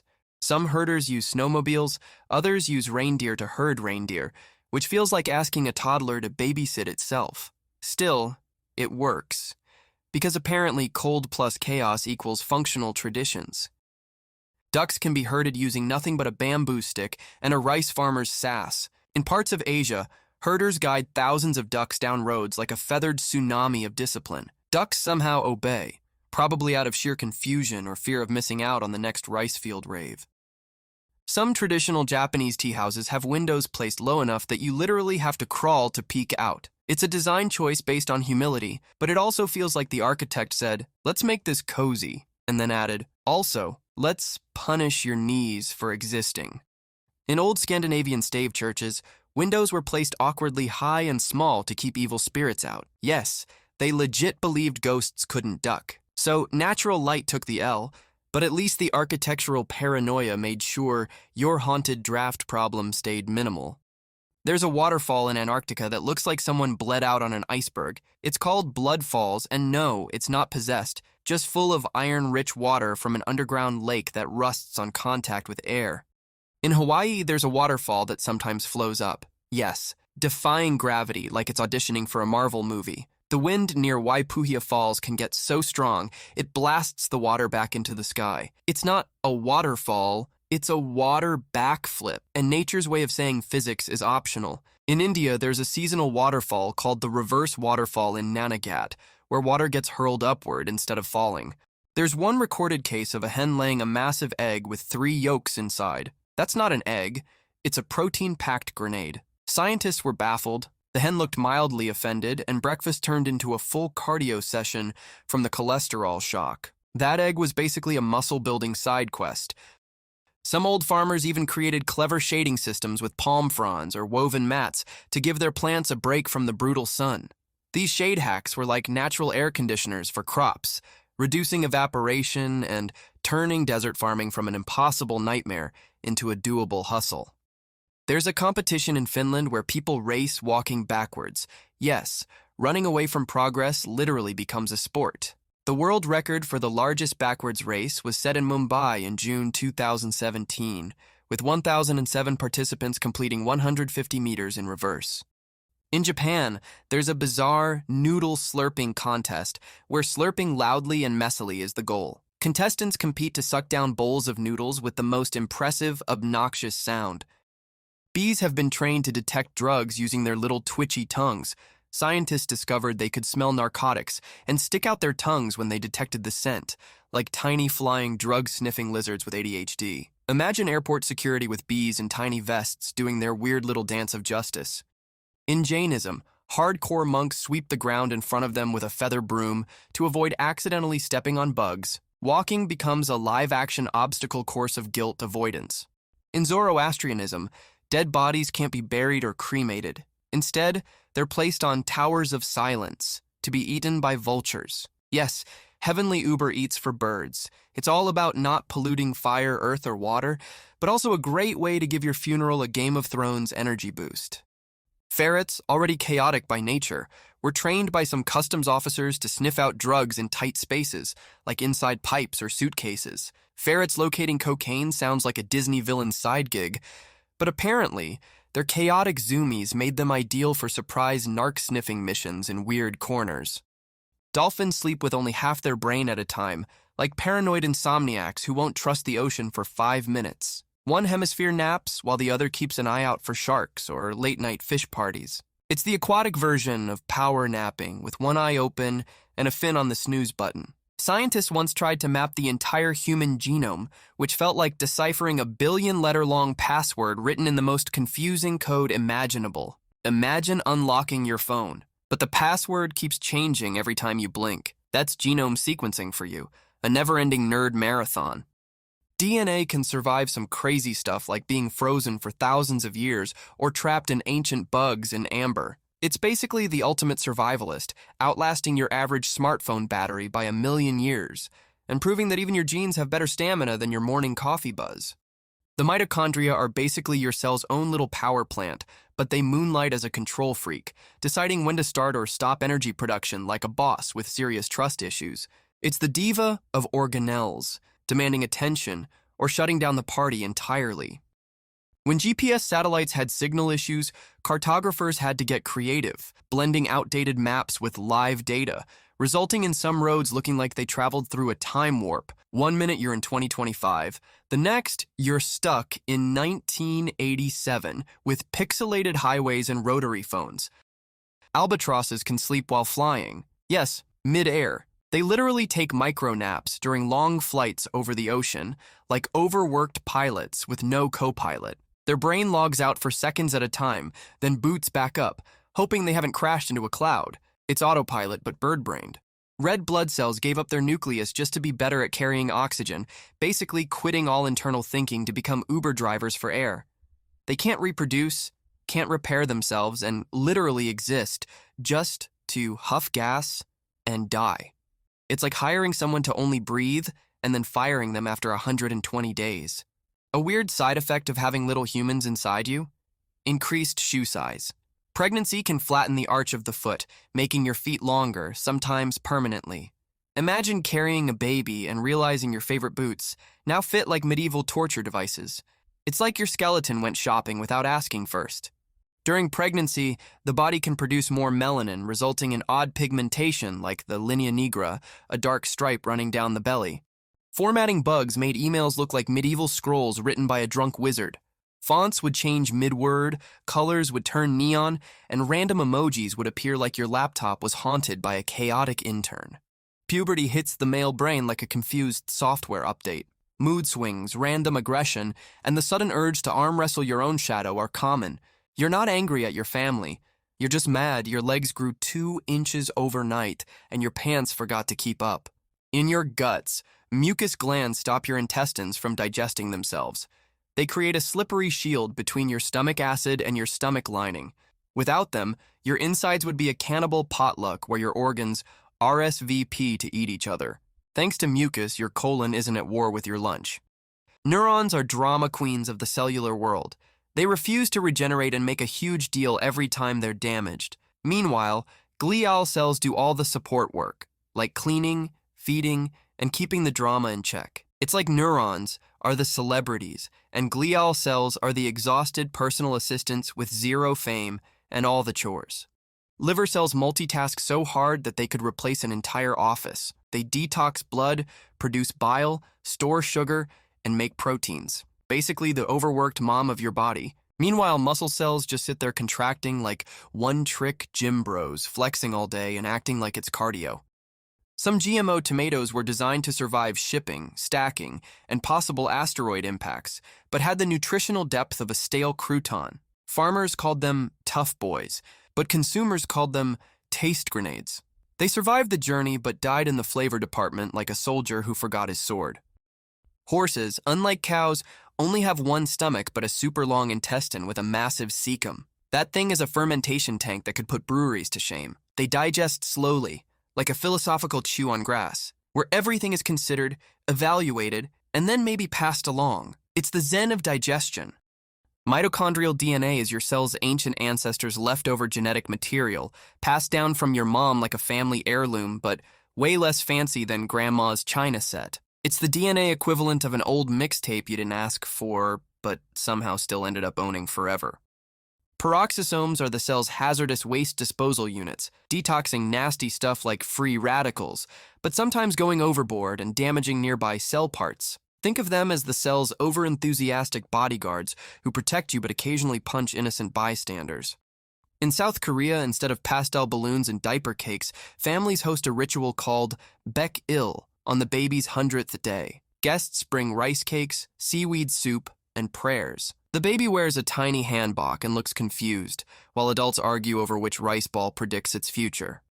Dr. Patch Adams dressed as a clown to treat patients because nothing says healing like chaotic red noses and honking shoes. He believed laughter cures more than pills ever could. President Andrew Jackson had a parrot that had to be removed from his funeral for cursing too much. Apparently, the bird picked up all of Jackson's profanity and unleashed it on the mourners like a winged sailor. Nothing says, "Honor thy master," like shouting obscenities at his last goodbye. In parts of Yemen, ancient people built entire skyscrapers out of mud brick, some over 10 stories tall. These Manhattan of the desert towers were eco-friendly, cool inside, and still housing families centuries later. Sloths are herbivores too, and their digestion is so slow it can take a whole month to process a single leaf. Their multi-chambered stomach is like a sleepy DMV. Everything moves at the pace of molasses. If digestion were a race, sloths would be the guy who starts stretching after everyone else finishes.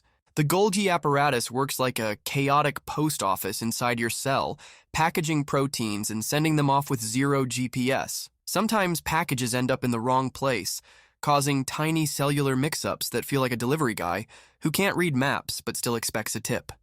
In May 2025, deputies in Yellow Creek Township, Ohio, rolled up on a house party blasting music loud enough to rattle windows. Neighbors weren't impressed, but the guests were just getting started. No arrests, no wild twists, just a firm warning, a quieter playlist, and a narrowly avoided ticket. In June 2025, Austin-based startup Hero Technologies launched myco-digestible diapers. Each includes plastic-degrading fungi. Once discarded, the fungi break down the diaper's plastic components into soil-like material within about 9 months. There's a stone circle in Nabta Playa, Egypt, that predates Stonehenge by 1,000 years and may have been used as an astronomical calendar. But here's the kicker. It was built by people in a desert before GPS or math apps existed. A bottomless pit named Krubera in Georgia is basically Earth's way of saying nope to humans, dropping into darkness so deep even light bounces off like a bad joke. Being over 2,000 meters deep, these holes swallow sound, gear, and hope. Like nature's ultimate "you shall not pass" challenge for thrill seekers and spelunkers.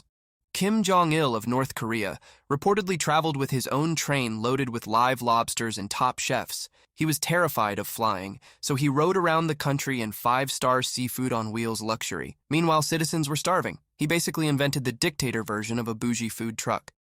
In ancient India, stepwells were engineered marvels that harvested rainwater while doubling as hangout spots. Massive stone staircases led down into underground pools that collected water year-round. Today's water-starved cities are realizing that Instagrammable stone water pits might have been the best hydro-tech humans ever invented. Pregnancy can actually turn you into a human radiator. Women sometimes develop insane levels of heat because their body increases blood volume and metabolism. Some feel like portable toasters, sweating bullets in December, glaring at the thermostat like it owes them rent. Muntadar al-Zaidi, an Iraqi journalist, once channeled his inner ninja and hurled his shoes at President George W. Bush during a press conference in Iraq. Bush ducked like he was dodging dodgeballs at summer camp, giving us the most athletic move of his presidency. A Dutch company created a literal cow toilet to catch urine before it hits the ground. Why? Cow pee releases ammonia. So now cows get trained to pee in urinals like beefy toddlers in potty training. It's weirdly effective and possibly the most awkward farmer-cow relationship since barnyard karaoke night. The Galapagos Islands are home to marine iguanas that look like dragon rejects who decided to take a swim. They're the only lizards that can actually dive underwater and feast on seaweed, proving that evolution sometimes just throws logic out the window with style. In Texas, they have a cow chip throwing contest where people fling dried cow poop like frisbees for distance and accuracy. It's a stinky mix of farm chores and Olympic spirit, proving humans will literally compete with anything, no matter how gross or ridiculous. In Texas, IT consultant Brett Sanders paid his $212 speeding fine in Frisco with over 22,000 pennies dropped into buckets labeled extortion payment. Newborns have kneecaps made of cartilage rather than hard bone. This softer structure helps during childbirth and allows for flexibility as they grow. The cartilage gradually ossifies, turning into bone, typically between ages 2 and 6. So while babies can crawl and kick, their kneecaps aren't fully formed until well into toddlerhood. The Civil War gave birth to prosthetic limb innovation. So many limbs were flying off the battlefield that doctors had to up their game. Soon, wooden peg legs turned into functional artificial limbs. Soldiers came back looking like steampunk cyborgs before it was cool, all thanks to excessive cannonball enthusiasm. In 1974, Rodney Alcala won a televised dating show while in the middle of a serial killing spree. The producers had no clue The Charming Bachelor was a walking horror film. He murdered at least 8 women and still went on TV like he was pitching shampoo. The Boesmansgat sinkhole in South Africa is a terrifying underwater abyss that divers call the bottomless pit, though it's only about 803 meters deep. Still, it's so dark and cold that every dive feels like swimming into a freezer set to existential dread. Oxygen tanks don't stand a chance. In the old times, people avoided public toilets by using chamber pots, which were basically portable toilet trophies carried indoors, sometimes emptied into the street. Sanitation was a balancing act between stay clean and don't get too close to the city gutters, which were basically open-air microbial theme parks. The Coral Castle in Florida was built single-handedly by Edward Leeds Calnan, a small man with a broken heart. Using homemade tools and no witnesses, he moved and carved massive limestone blocks. Leeds Calnan claimed he built the castle as a monument to his lost love, fueling the enduring idea of heartbreak bending the limits of human effort. There's a microscopic creature called the tardigrade that can survive in boiling water, freezing temperatures, the vacuum of space, and even radiation strong enough to turn your DNA into alphabet soup. It basically laughs in the face of death and naps for years until it's time to rise like a moist raisin. The endoplasmic reticulum is the cell's multitasking factory, folding proteins with the grace of an origami master, except when it messes up, causing a protein pileup that looks like a cellular laundry disaster. It's the stressed-out worker who never gets a break but somehow keeps things running. Dubai's upcoming Rosemont Hotel and Residences plans to feature a 7,000-square-meter indoor rainforest, complete with artificial rain, waterfalls, and tropical plants. In 2019, a Russian man named Dmitry Shagin chose to live as a goat for 3 days, using prosthetic hooves and living among actual goats in a field. His mission? Explore free will versus biology. He ended up eating grass, headbutting fences, and questioning every life decision while bleeding at strangers. Freedom never looked so weird. At just 15 years old, American swimmer Katie Ledecky described her first Olympic Games as feeling zero pressure during her debut in London, 2012. She said that calmness allowed her to perform confidently, and she left with a gold medal. In Brazil, the mom throws her own baby shower, called chá de bebê, and gives gifts to the guests instead of the other way around. That's right, she's 8 months pregnant, hosting a party, and handing out goodie bags like a swollen Oprah. Some Orthodox Jews follow a rule called Eruv, which allows carrying items on the Sabbath by creating an invisible boundary around a neighborhood, sometimes with fishing wire. Without it, pushing a stroller counts as work. French President François Mitterrand once threw a farewell dinner for himself, where he ate an endangered bird called the ortolan, a delicacy so illegal that diners have to hide under napkins to eat it. Nothing says legacy like eating something banned while dressed like a shameful vampire. Thailand's famous Tham Luang Cave trapped an entire soccer team in 2018 due to rising floodwaters. Divers faced zero visibility, shifting currents, and tight squeezes. The rescue was so intense that it turned into a global Netflix special. That cave turned into the most stressful field trip ever, complete with surprise international fame. The ancient Egyptians used passive cooling with clever ventilation shafts and thick mud brick walls. Their homes stayed cooler than a millennial's fridge in summer. No AC, just architectural sorcery. In Siberia, woolly mammoths have been found remarkably preserved in ice. One, a baby mammoth nicknamed Lyuba, discovered in 2007, had intact skin, organs, taste buds, and even her last meal in her stomach after over 40,000 years. Frozen in icy mud, she remains one of the best preserved specimens ever found.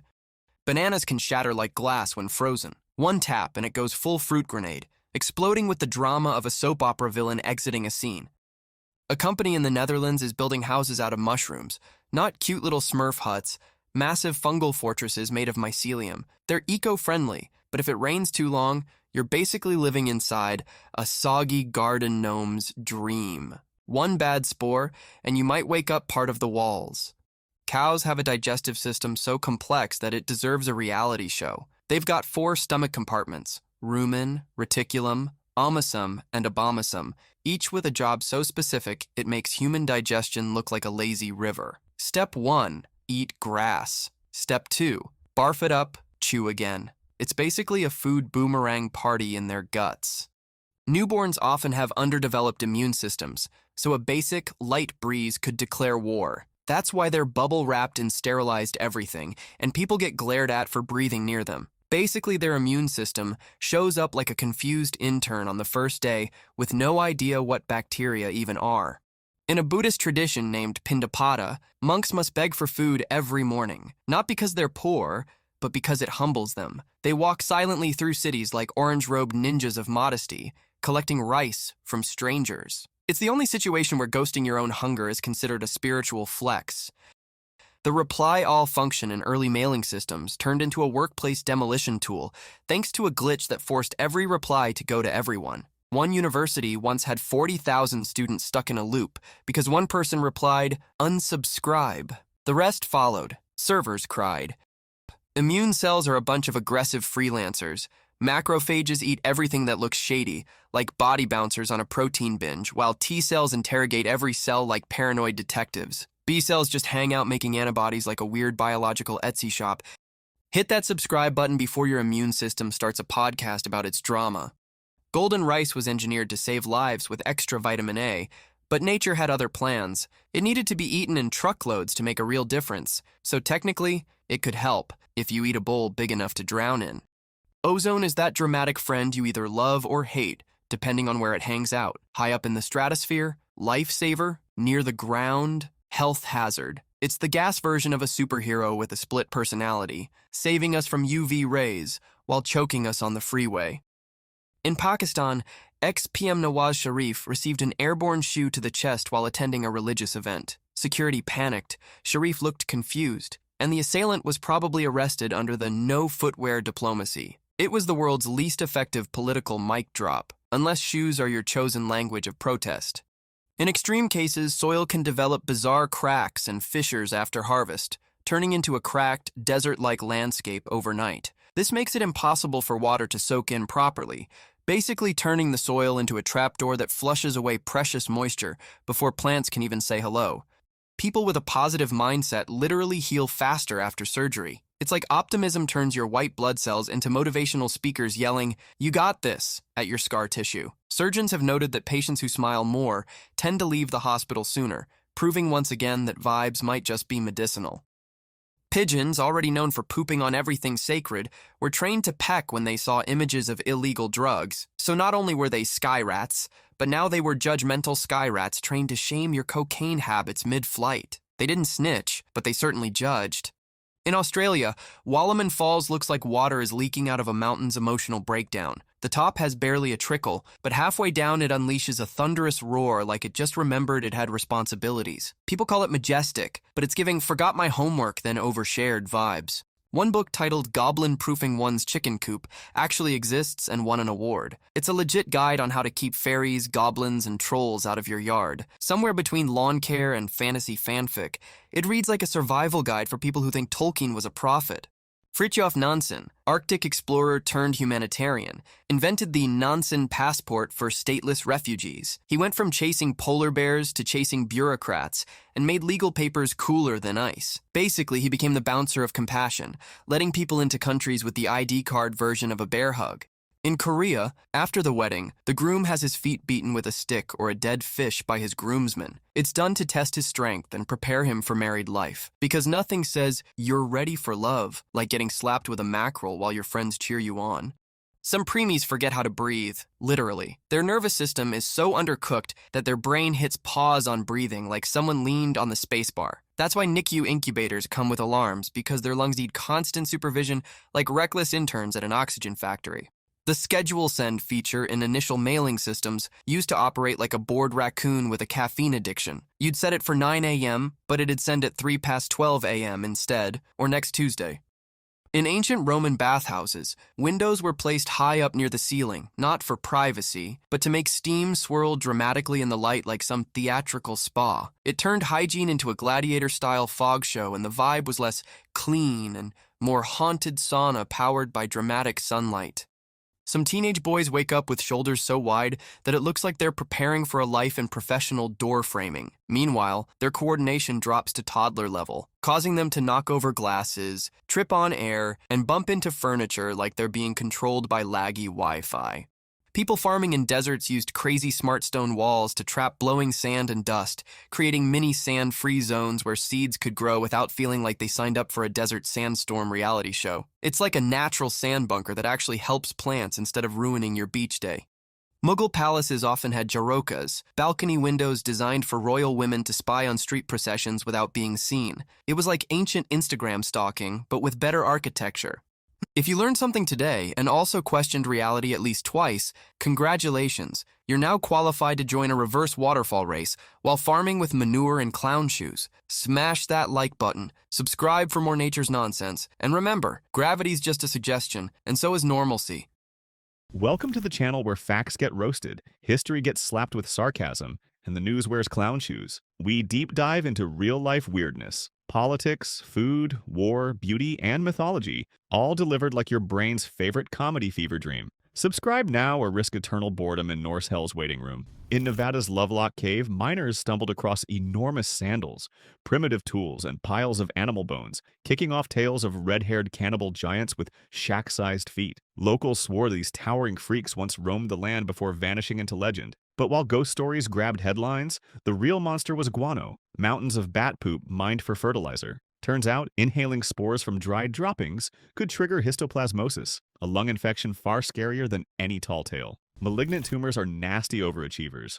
so relentless that they've been caught doing overtime after death. During autopsies, some researchers noticed that cancer cells can briefly stay metabolically active post-mortem. It's not that they're plotting a comeback, but rather leftover energy in the body lets a few rogue cells divide once or twice before everything shuts down for good. It's more cellular inertia than zombie cancer. Quantum tunneling is the universe's glitchiest cheat code. Imagine chucking a tennis ball at a wall, and instead of bouncing back, it magically pops out the other side like it just rage quit physics. That's tunneling, where particles straight up ignore barriers they technically shouldn't pass. It doesn't break rules, it bends them with probability. The math works even if our brains scream "what" every time. Reality doesn't ghost, it quantum flickers. Red carpet fashion is basically high-stakes dress-up. Most celebs don't own those jaw-dropping gowns. They're borrowed from designers, tailored, pinned, then whisked back post-event before the champagne even warms up. Those glittering diamonds? Rented and insured like crown jewels, often escorted by guards with more anxiety than the actor's publicist. It's million-dollar cosplay wrapped around a borrowed dress and a backstage burrito. In the Philippines, divorce is like unicorns. Talked about, never seen. It's the only country besides the Vatican where it's illegal for most citizens. If you're Muslim, you've got options. Everyone else? Good luck with an annulment, which is basically legal wizardry with a side of therapy. Even if your spouse vanishes with your life savings and your neighbor, you're still married. On paper, in the eyes of the state, and in the most frustrating group chat ever. Some benign brain tumors come with wild side effects, like flipping your personality settings without asking. People have suddenly picked up painting, become obsessed with music, or started hoarding niche trivia like their brain was hacked by an artsy ghost. It's not magic, it's pressure. Tumors press on specific brain regions, rewiring behavior like an uninvited squishy roommate renovating your soul. Suddenly, you're composing sonatas instead of paying bills. In 1920, Léon Thérèmin tried building a burglar alarm, but accidentally invented the world's creepiest instrument. The theremin works by sensing hand movements through electromagnetic fields. No strings, no keys, just spooky air choreography. It wails like a robot ghost singing opera through a haunted snorkel, which is exactly why it became the soundtrack MVP for classic horror flicks. One man's home security project became Hollywood's go-to for "Help, something's possessed me." Excessive crying doesn't just wreck your soul. It puffs up your face like it's prepping for a bloated beauty contest. Tears are salty little jerks, and that salt draws in water like a sponge on drama duty. Combine that with all the blood flow from sobbing, and boom, your under eyes balloon like they've been marinating in sadness and salt water. Post-cry face, 10 out of 10 emotionally raw, 0 out of 10 photogenic. Pet food tasting is 100% a real job. And yes, you literally chew kibble for a paycheck. Entry-level tasters typically make between $30,000 to $40,000 per year, evaluating flavor, texture, and aroma before spitting it out, not gulping it like a pup. That beef biscuit critic persona? Spot on. These pros give feedback like fancy foodies doing a mic drop on chicken chunks. In 2016, fishermen off the Philippine coast spotted a ghostly yacht drifting with its mast broken. Inside, they found German sailor Manfred Fritz Bajoret slumped at the radio, his body naturally mummified by salty sea air and warm breeze. Autopsy later revealed he'd likely suffered a sudden heart attack around a week before discovery, ruling out foul play. A tragic mix of adventure and solitude, his frozen figure felt like a haunting encore to a life lived at sea. Toxoplasmosis is low-key the ultimate biological mind hack. You get infected, often via cat poop, undercooked meat, or contaminated soil. And guess what? You're mostly asymptomatic. Unless you're pregnant or immunocompromised, then it gets serious fast. But here's the twist. This parasite can slip into your brain and tweak your neurotransmitters. In rats, it literally flips their instinctive fear of cats into attraction. In humans, it's linked to reduced fear, impulsivity, risk-taking, and even mood shifts. And maybe some quirky entrepreneurial vibes. In the late 1950s, NASA engineer Wilson Greatbatch was tinkering with a heart rhythm recorder when he grabbed the wrong resistor, plopped in a 1 megohm instead of 10 kilohms, and the device began pulsing like a heartbeat. Staring at it in disbelief, he realized that's exactly what we need to drive a heart. After refining the design and miniaturizing it, he teamed up with surgeon William Chardak to implant his first pacemaker in a dog in 1958 and in a human by 1960. In Cogliano, Italy, shop owners once faced a bizarre tax, a €100 annual fee simply for casting shade onto public sidewalks. If your sign, awning, or umbrella threw a shadow onto municipal land, you owed it. Under a 1993 law, local governments could effectively charge for using sunshine. Business owners raised hell, one even called it legal extortion, and some still refused to pay. In April 1982, Argentina's junta gambled on grabbing the Falklands, thinking Britain wouldn't bat an eye. Instead, Prime Minister Thatcher unleashed a full naval task force. 38 warships, 11,000 troops, and 2 carriers sailed 8,000 miles south in Operation Corporate. Argentina quickly realized its rulers had miscalculated. In just 74 days, Britain had reclaimed the islands, sinking ships and rewriting geopolitics.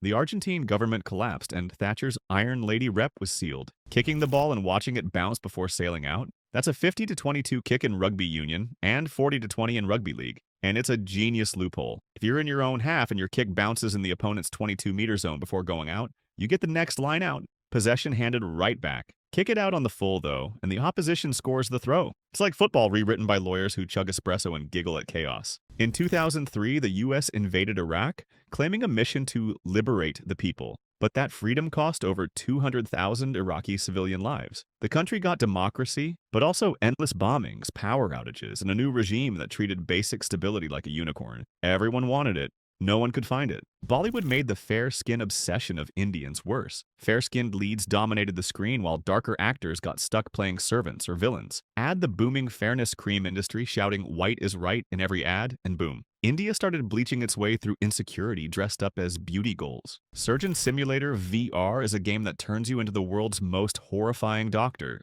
You operate with spaghetti arms, flinging organs around like meat confetti, while your patient slowly turns into a biology experiment from a horror cartoon. Don't worry, he's already unconscious from the trauma of your diploma falling on his face. Nicolae Ceausescu of Romania threw massive parades and speeches to look like a benevolent dad, but his government was crushing everyone's spirit with secret police and famine. His nice leader image crashed spectacularly when he was arrested and executed in 1989, proving fake smiles don't age well. There's also an honesty scale invented as a joke that asks how many cookies you ate before displaying your weight. If you lie, it shames you by printing out your answer on a public receipt, like a confessional booth for snack crimes. One MasterChef contestant once served squid ink ice cream with candied anchovies. It looked like a goth melted in a dessert bowl and tasted like Poseidon's regret. The judges tried to smile through the fishy sadness, but it was clear their souls were reconsidering why they signed up for this job. Among some Native American tribes, the birth of a girl was celebrated with a ritual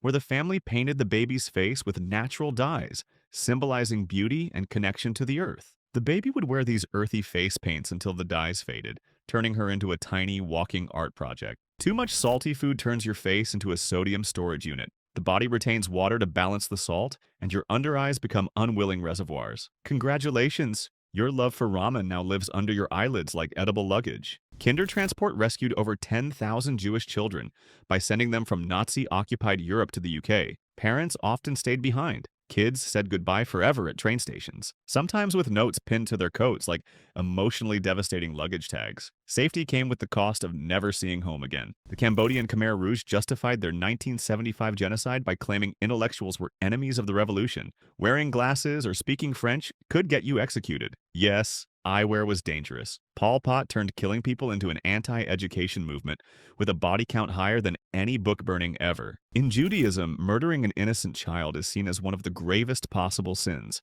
so severe that it's considered a direct rebellion against God's will. The Torah treats human life as sacred, and killing a child is not just a crime against a person, but against divine creation itself. It's like destroying a scroll God hasn't finished writing yet. Israel's perpetual victim narrative has sparked global eye rolls because it's been both launching military strikes and claiming self-defense in the same breath. It's like flipping the table and then crying about the mess. Decades of occupation, airstrikes, and blockades magically vanish every time the word security is whispered. The Peacock Brooch by Graf costs a casual $100 million and looks like a glitter-covered bird lost in a gemstone factory. It's made of 1,300 diamonds and has zero purpose besides flexing on every living creature. No one wears it, probably because they'd be tackled by 40 security guards if they tried. In Jainism, hell is an underground, multi-level torture complex where souls are stuck for literal eons because they killed a bug or thought an angry thought. You don't get fire, you get a cosmic timeout and a pain simulator. Hell is basically a brutal karmic receipt printer that never runs out of ink. If you've ever swatted a mosquito or yelled at your Wi-Fi, congrats! You might already have reservations in Jainism's karmic pain dungeon. Hit like, subscribe, and repent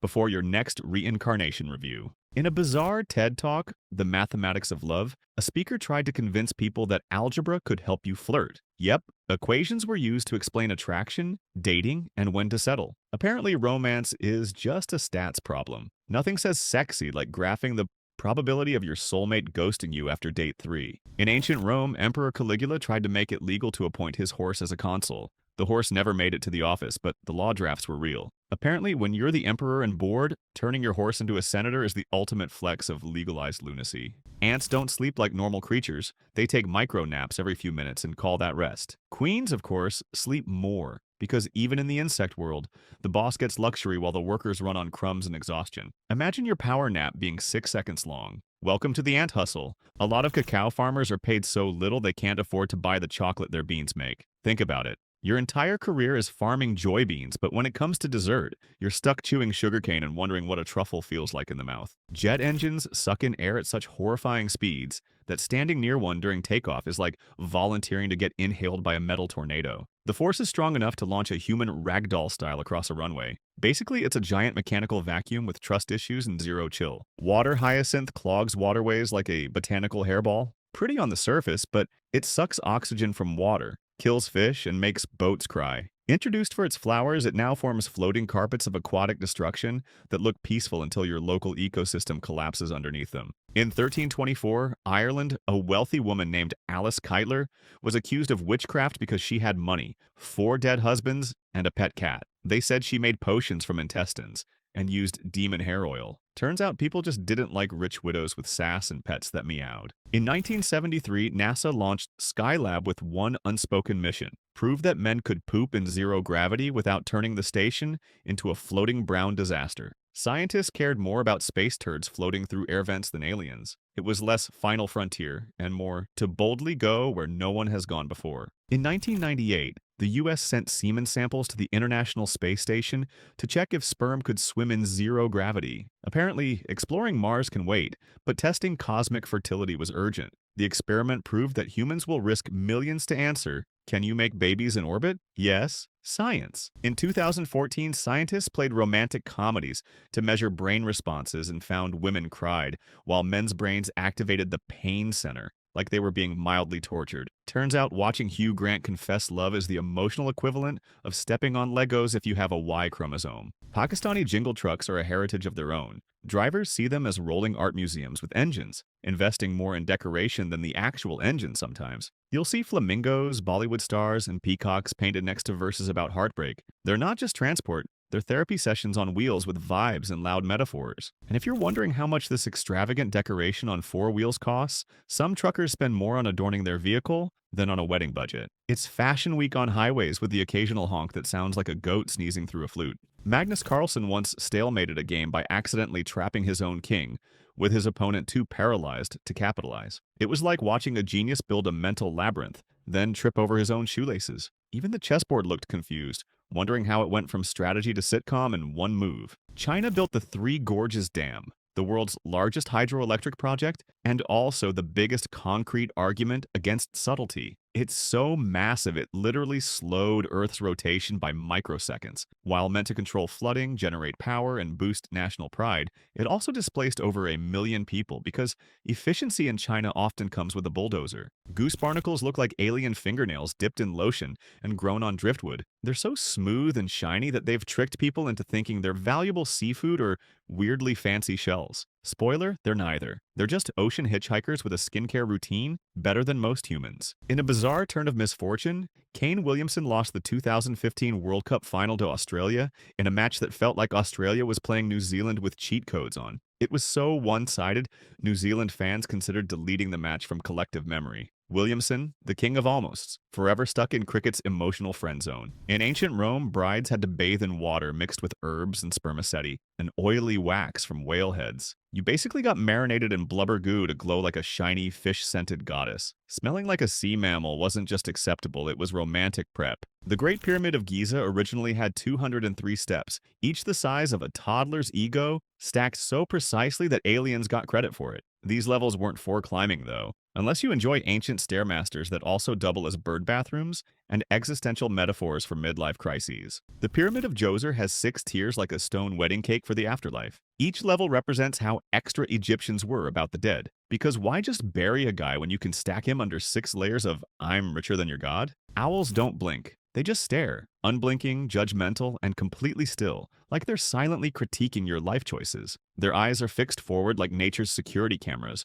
recording your embarrassment at 4 a.m. while you try to sneak snacks. Basically, they're feathery therapists who charge an existential dread, not dollars. The movie Heaven's Gate turned into a cinematic black hole that swallowed 44 million and spat out broken dreams. The director spent weeks filming people roller skating and shaving mustaches. It bombed so hard it shut down United Artists. Imagine going bankrupt because someone filmed 600 takes of a guy opening a door. The Pyramid of the Sun in Teotihuacan has 5 giant levels, each designed for climbing straight into heat stroke. Ancient tourists apparently loved hiking 200 feet straight up, just to say, wow, what a view, before keeling over. It's a cardio sacrifice to the gods with stairs and a sight of regret. In Victorian England, rich brides sometimes bathed in milk, goats or donkeys, to soften skin and show off wealth. Basically, you soak in a tub full of lactose while servants stand around like dairy lifeguards. The cow didn't get invited, but her hard work made your elbows smooth. Al-Zahrawi, known as the father of modern surgery, invented over 200 surgical tools,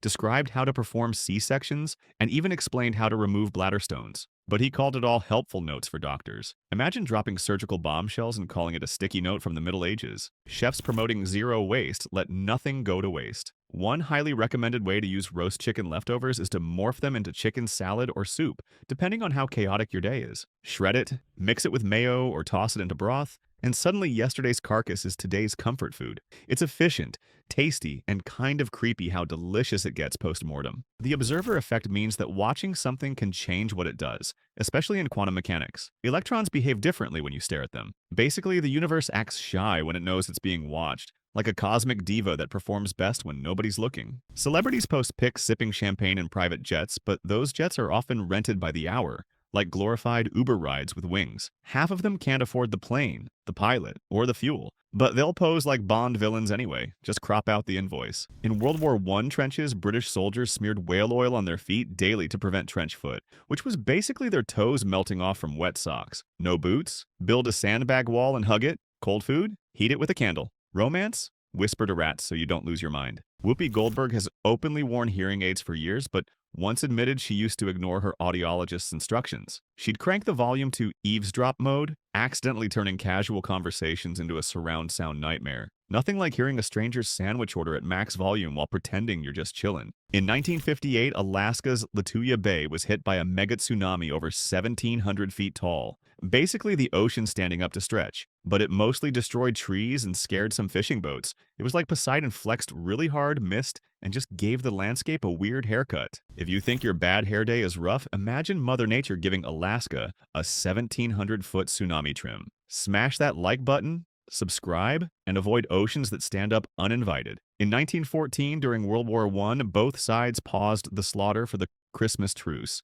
Soldiers who were literally trying to kill each other the day before played soccer, sang carols, and exchanged cigarettes in no man's land. It was the most wholesome ceasefire ever ruined by generals, with zero chill. The cosmetic giants invented the toe shame movement. Yes, apparently your pinky toe is too stubby, and your nail beds aren't elegant enough. Enter toe-lengthening surgeries, laser treatments, and designer polish to rescue your feet from their biological crimes. Because clearly sandals should only be worn by foot models with CGI toes. In 2016, India's government demonetized 86% of its currency overnight, hoping to curb black money. What happened instead? Millions queued at ATMs, cash-dependent small businesses collapsed, and the GDP took a nosedive. Turns out nuking your own economy with no warning is like trying to fix a headache with a sledgehammer. In many indigenous tribes of North America, murder wasn't seen as just a personal crime. It was a spiritual imbalance. The whole clan might be punished by fate or nature until it was made right. Murder didn't just mess with people, it pissed off the universe. You killed someone and now the crops hate you too. Janine Jones, a pediatric nurse, was nicknamed the Angel of Death. She worked in a children's hospital, looked like your favorite aunt, and secretly injected babies with lethal drugs to save them later. Spoiler, she rarely saved anyone. She made Munchausen look like a bedtime story. John Wayne Gacy was a successful contractor, community volunteer, and birthday party clown. Underneath the grease paint, he murdered at least 33 boys and hid them in his crawl space. Imagine hiring a clown for your kid's party and accidentally inviting a nightmare in red shoes and oversized buttons. Chronic people-pleasing trains your brain to fear conflict, like it's a fire-breathing dragon. The amygdala, aka the brain's panic button, goes off at the tiniest sign of disapproval, like someone raising an eyebrow. Your nervous system basically becomes a butler, constantly saying yes, of course, while dying inside. In some Chinese cities, pollution is so thick that it confuses facial recognition systems. Imagine smog so dense even AI gives up and says, nope, that's just a blur with legs. When robots can't tell if you're a person or a pixelated ghost, air quality has officially become a horror filter. In 1997, Thailand floated its currency, thinking it could handle speculative pressure. Instead, it triggered the Asian financial crisis, with economies across Southeast Asia crumbling like dominoes. One decision turned a tropical paradise into Wall Street's favorite cautionary tale about biting off more butt than you can chew. In Thailand, fireworks are launched during funerals. Why? To scare off bad spirits and entertain the dead. Because nothing says rest in peace like a fire-spewing sky explosion. It's basically throwing a party for a corpse while everyone pretends that ghosts enjoy pyrotechnics.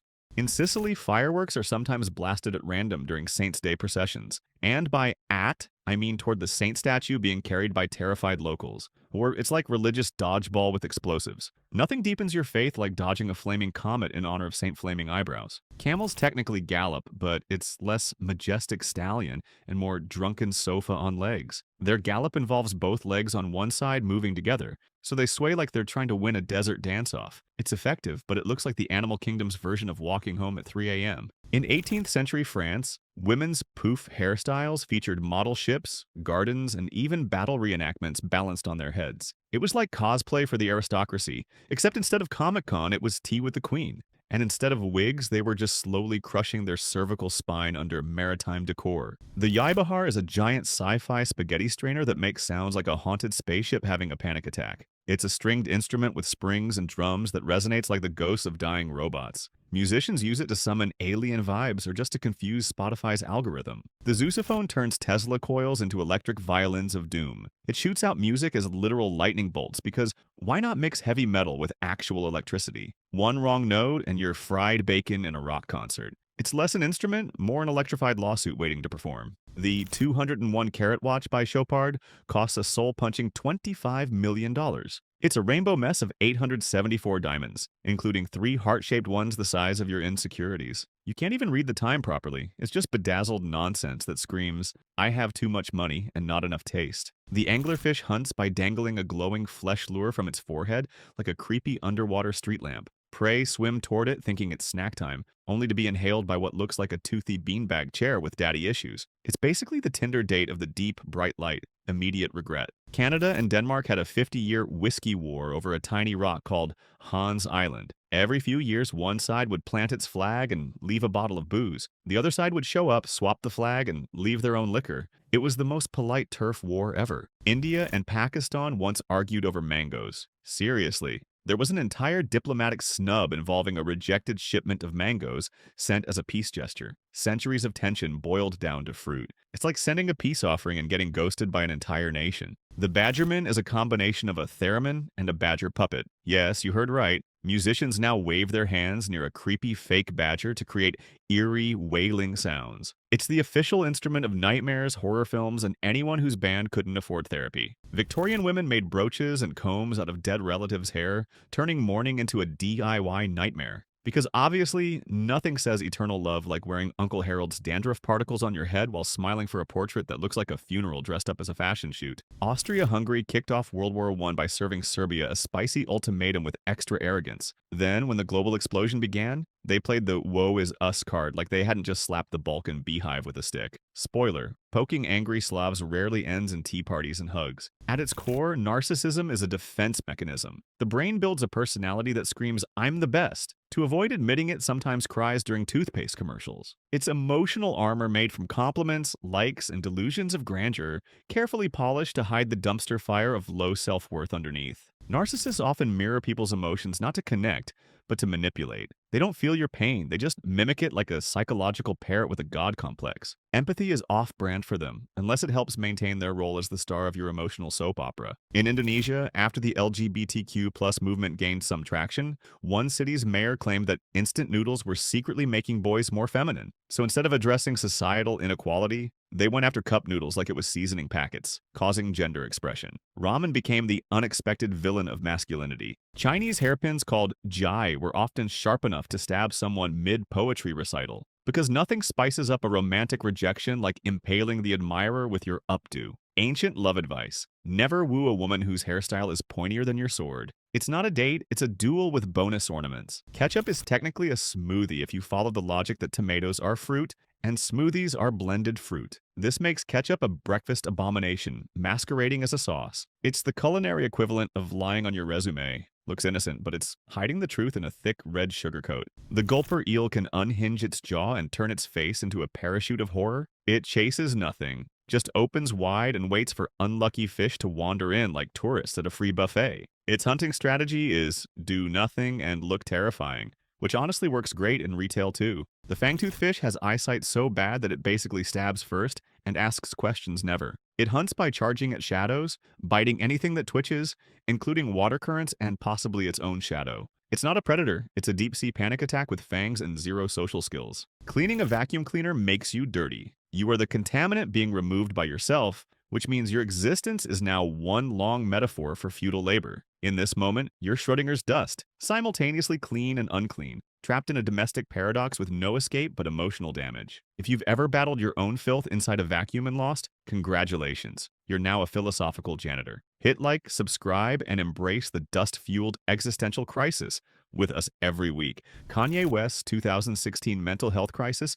landed him in a hospital, where his condition was downplayed as exhaustion, because apparently if you're rich and ranting, you're not having a breakdown. You just need a nap and an iced latte. Urgent care turned into urgent PR damage control. Michael Jackson's insomnia was treated with propofol, an anesthetic reserved for knocking people out in surgeries. His private doctor decided sleepy time tea was for peasants and turned his bedroom into an operating room. Urgent care? Nah, just industrial-strength sedation and a moonwalk to the afterlife. Some farmers have used earthworms not just to aerate soil, but to literally plow fields by overfeeding them and letting the squirmy chaos commence. It's less farming and more unleashing a slimy earth noodle army to wiggle your crops into place like they're remodeling dirt with digestive tracts. In parts of India, vermiculture enthusiasts have used trenches packed with worms to soft plow land. Worms digest manure and loosen soil, but with enough numbers, it turns into worm-powered tilling. It's like a biological bulldozer that poops fertilizer and demands zero wages, unless you count rotting vegetables as salary. Black gram or urad dal needs scorching heat to grow, but freaks out if the soil isn't perfectly moist. Too dry? It dies. Too wet? Also dies. It's like farming a lentil version of Goldilocks that can't emotionally handle inconsistency. Growers basically need a PhD in soil mood swings. A fallacy claims that anger is always bad, but sometimes anger is just your brain's way of yelling, "Hey, that's not okay." It's not a moral failure, it's emotional customer service. People act like being mad makes you a villain, when really it's just your feelings wearing steel-toed boots. Cleaner fish and giant sea creatures form spa day coalitions, where the little fish nibble parasites off sharks, rays, and even moray eels. It's the marine version of a toxic relationship. The big fish could kill them at any time, but enjoys the free skincare too much to bother. Abraham Lincoln once received mail from a woman offering to marry him purely because he looked honest. She hadn't met him, didn't know his politics, just saw his face and assumed he wouldn't cheat. Imagine being proposed to because your jawline screams loyal tax filer. Russia invaded Ukraine in 2022, then claimed it was self-defense against NATO's vibes and Ukraine's right to exist. After tanks rolled in, Russia acted shocked, Pikachu when sanctions hit. Apparently, international law only matters when it's blocking other people's missiles, not your own liberating death machines. In ancient Egypt, murder was seen as tearing apart the cosmic order of Mayat, basically slapping the universe in the face. You weren't just a criminal, you were an existential embarrassment, punishment, execution, and then possibly being denied entry to the afterlife. Eternal ghosting, literally. Brazil has a booming industry and rich resources, but political scandals pop up more often than software updates. Every few years, someone gets impeached, arrested, or just mysteriously retires. Progress stalls while billion-dollar corruption parties rage backstage. Infrastructure dreams usually die, stuck in traffic on unfinished roads. Nigeria's economic surge gets body slammed by power outages and oil crises. Tech startups blossom next to neighborhoods that haven't seen electricity in 3 days. The country's bursting with talent, but progress keeps tripping over potholes of poor governance and the occasional government that forgets to govern. The cosmetic industry declared cellulite a public enemy, even though 90% of women have it, and it's just fat doing its squishy, normal fat thing. They marketed it like a flesh-based apocalypse, selling creams, rollers, and electric zapper gadgets to fix what is literally just your body being alive and storing energy. A Ugandan politician once argued that LGBTQ plus people were to blame for crop failure, claiming their existence angered the gods. So, according to this logic, tomatoes were being boycotted in the fields out of divine protest against two men holding hands. Agriculture suddenly became a deeply homophobic drama. Japanese geishas used kanzashi, hair sticks that doubled as self-defense weapons. You could literally be flirting while armed with scalp-based shivs. Because who needs pepper spray when your hairstyle is a booby trap? It's elegance meets stabby surprise in case a drunk samurai gets handsy during dinner. Victorian hat pins were basically socially acceptable shivs. Women stabbed creeps on public transport with these foot-long metal skewers disguised as fashion. Imagine complimenting a lady's hat and getting jousted through the eyeball. Safety tip: if her accessory could double as a kebab skewer, maybe don't get too flirty. In Japan, divorce can be as easy as signing a paper, literally called a divorce paper. No court, no drama. But if one partner refuses to sign, good luck. You might be married out of sheer spite. It's legally binding emotional blackmail on a single sheet of paper. In South Africa, some towns light fireworks on New Year's for chickens. Yes, they believe the noise scares off evil spirits that target poultry. The birds get PTSD, but hey, evil ghost roosters are apparently the real threat. It's loud, smoky, and deeply confusing for anything with feathers or ears. The dick box, which looks like an innocent wine cabinet, is reportedly haunted by a malicious spirit from Jewish folklore. Owners reported nightmares, illnesses, and furniture rearranged by a ghost with interior design opinions. Even Post Malone got cursed by touching it, proving that not even fame saves you from haunted IKEA rejects. John and Kate Plus 8 began as a show about adorable twins and sextuplets, then mutated into a televised custody battle where viewers could place bets. The kids grew up with camera lenses instead of friends, and the parents grew reality TV egos larger than their own lawn chairs. Giraffes gallop too, and it's as ridiculous as you imagine. Their front and back legs move in pairs like a four-legged pogo stick with ADHD. The neck wobbles like it's trying to leave the body, and yet somehow they reach 35 meters per hour. They look like they're fleeing a bad fashion review. Brugada syndrome is a heart condition that shows up looking normal until it's not, like a silent assassin in your chest. It can strike while you sleep, giving it the adorable nickname sudden death syndrome. Doctors sometimes detect it with an EKG, but only if your heart feels like cooperating that day. Heterotaxy syndrome causes your heart, and sometimes other organs, to be arranged like a toddler played Tetris with your anatomy. Your heart chambers might be swapped, flipped, or doubled. Imagine opening a car hood and finding the engine in the glove compartment. That's heterotaxy, and your heart's just vibing in the wrong layout. Hunger and cold zones tricks your body into hibernation mode, where it slows metabolism but also forgets you're human. You might stop shivering, feel warm, false hope, and calmly wander off into a snowbank like you're headed to brunch. This charming death march is called paradoxical undressing, nature's final prank. Cat scratch disease can cause swollen lymph nodes the size of golf balls, fever, and random hallucinations. Yes, a cute little scratch from Fluffy might leave you sweating, tripping, and wondering if the walls are breathing. It's like your body says, that was no ordinary purr machine. Gargling like a possessed opera singer stimulates the vagus nerve and calms your nervous system. It's weird, but apparently yelling at your uvula is soothing now. Doctors say it works, but try explaining to your family why you're gargling salt water like you're rehearsing for The Exorcist, the Spa Edition. Interjections are basically dramatic toddlers of language. Words like ouch, ugh, and wow don't follow grammar. They just scream feelings into the void. They don't connect, describe, or explain. They're just loud punctuation dressed as words. Honestly, mais is a whole part of speech now. That's the English language giving up. The French resistance during Nazi occupation fought with sabotage, espionage, and raw defiance. At the time, Nazis labeled them terrorists for daring to blow up trains and whisper freedom.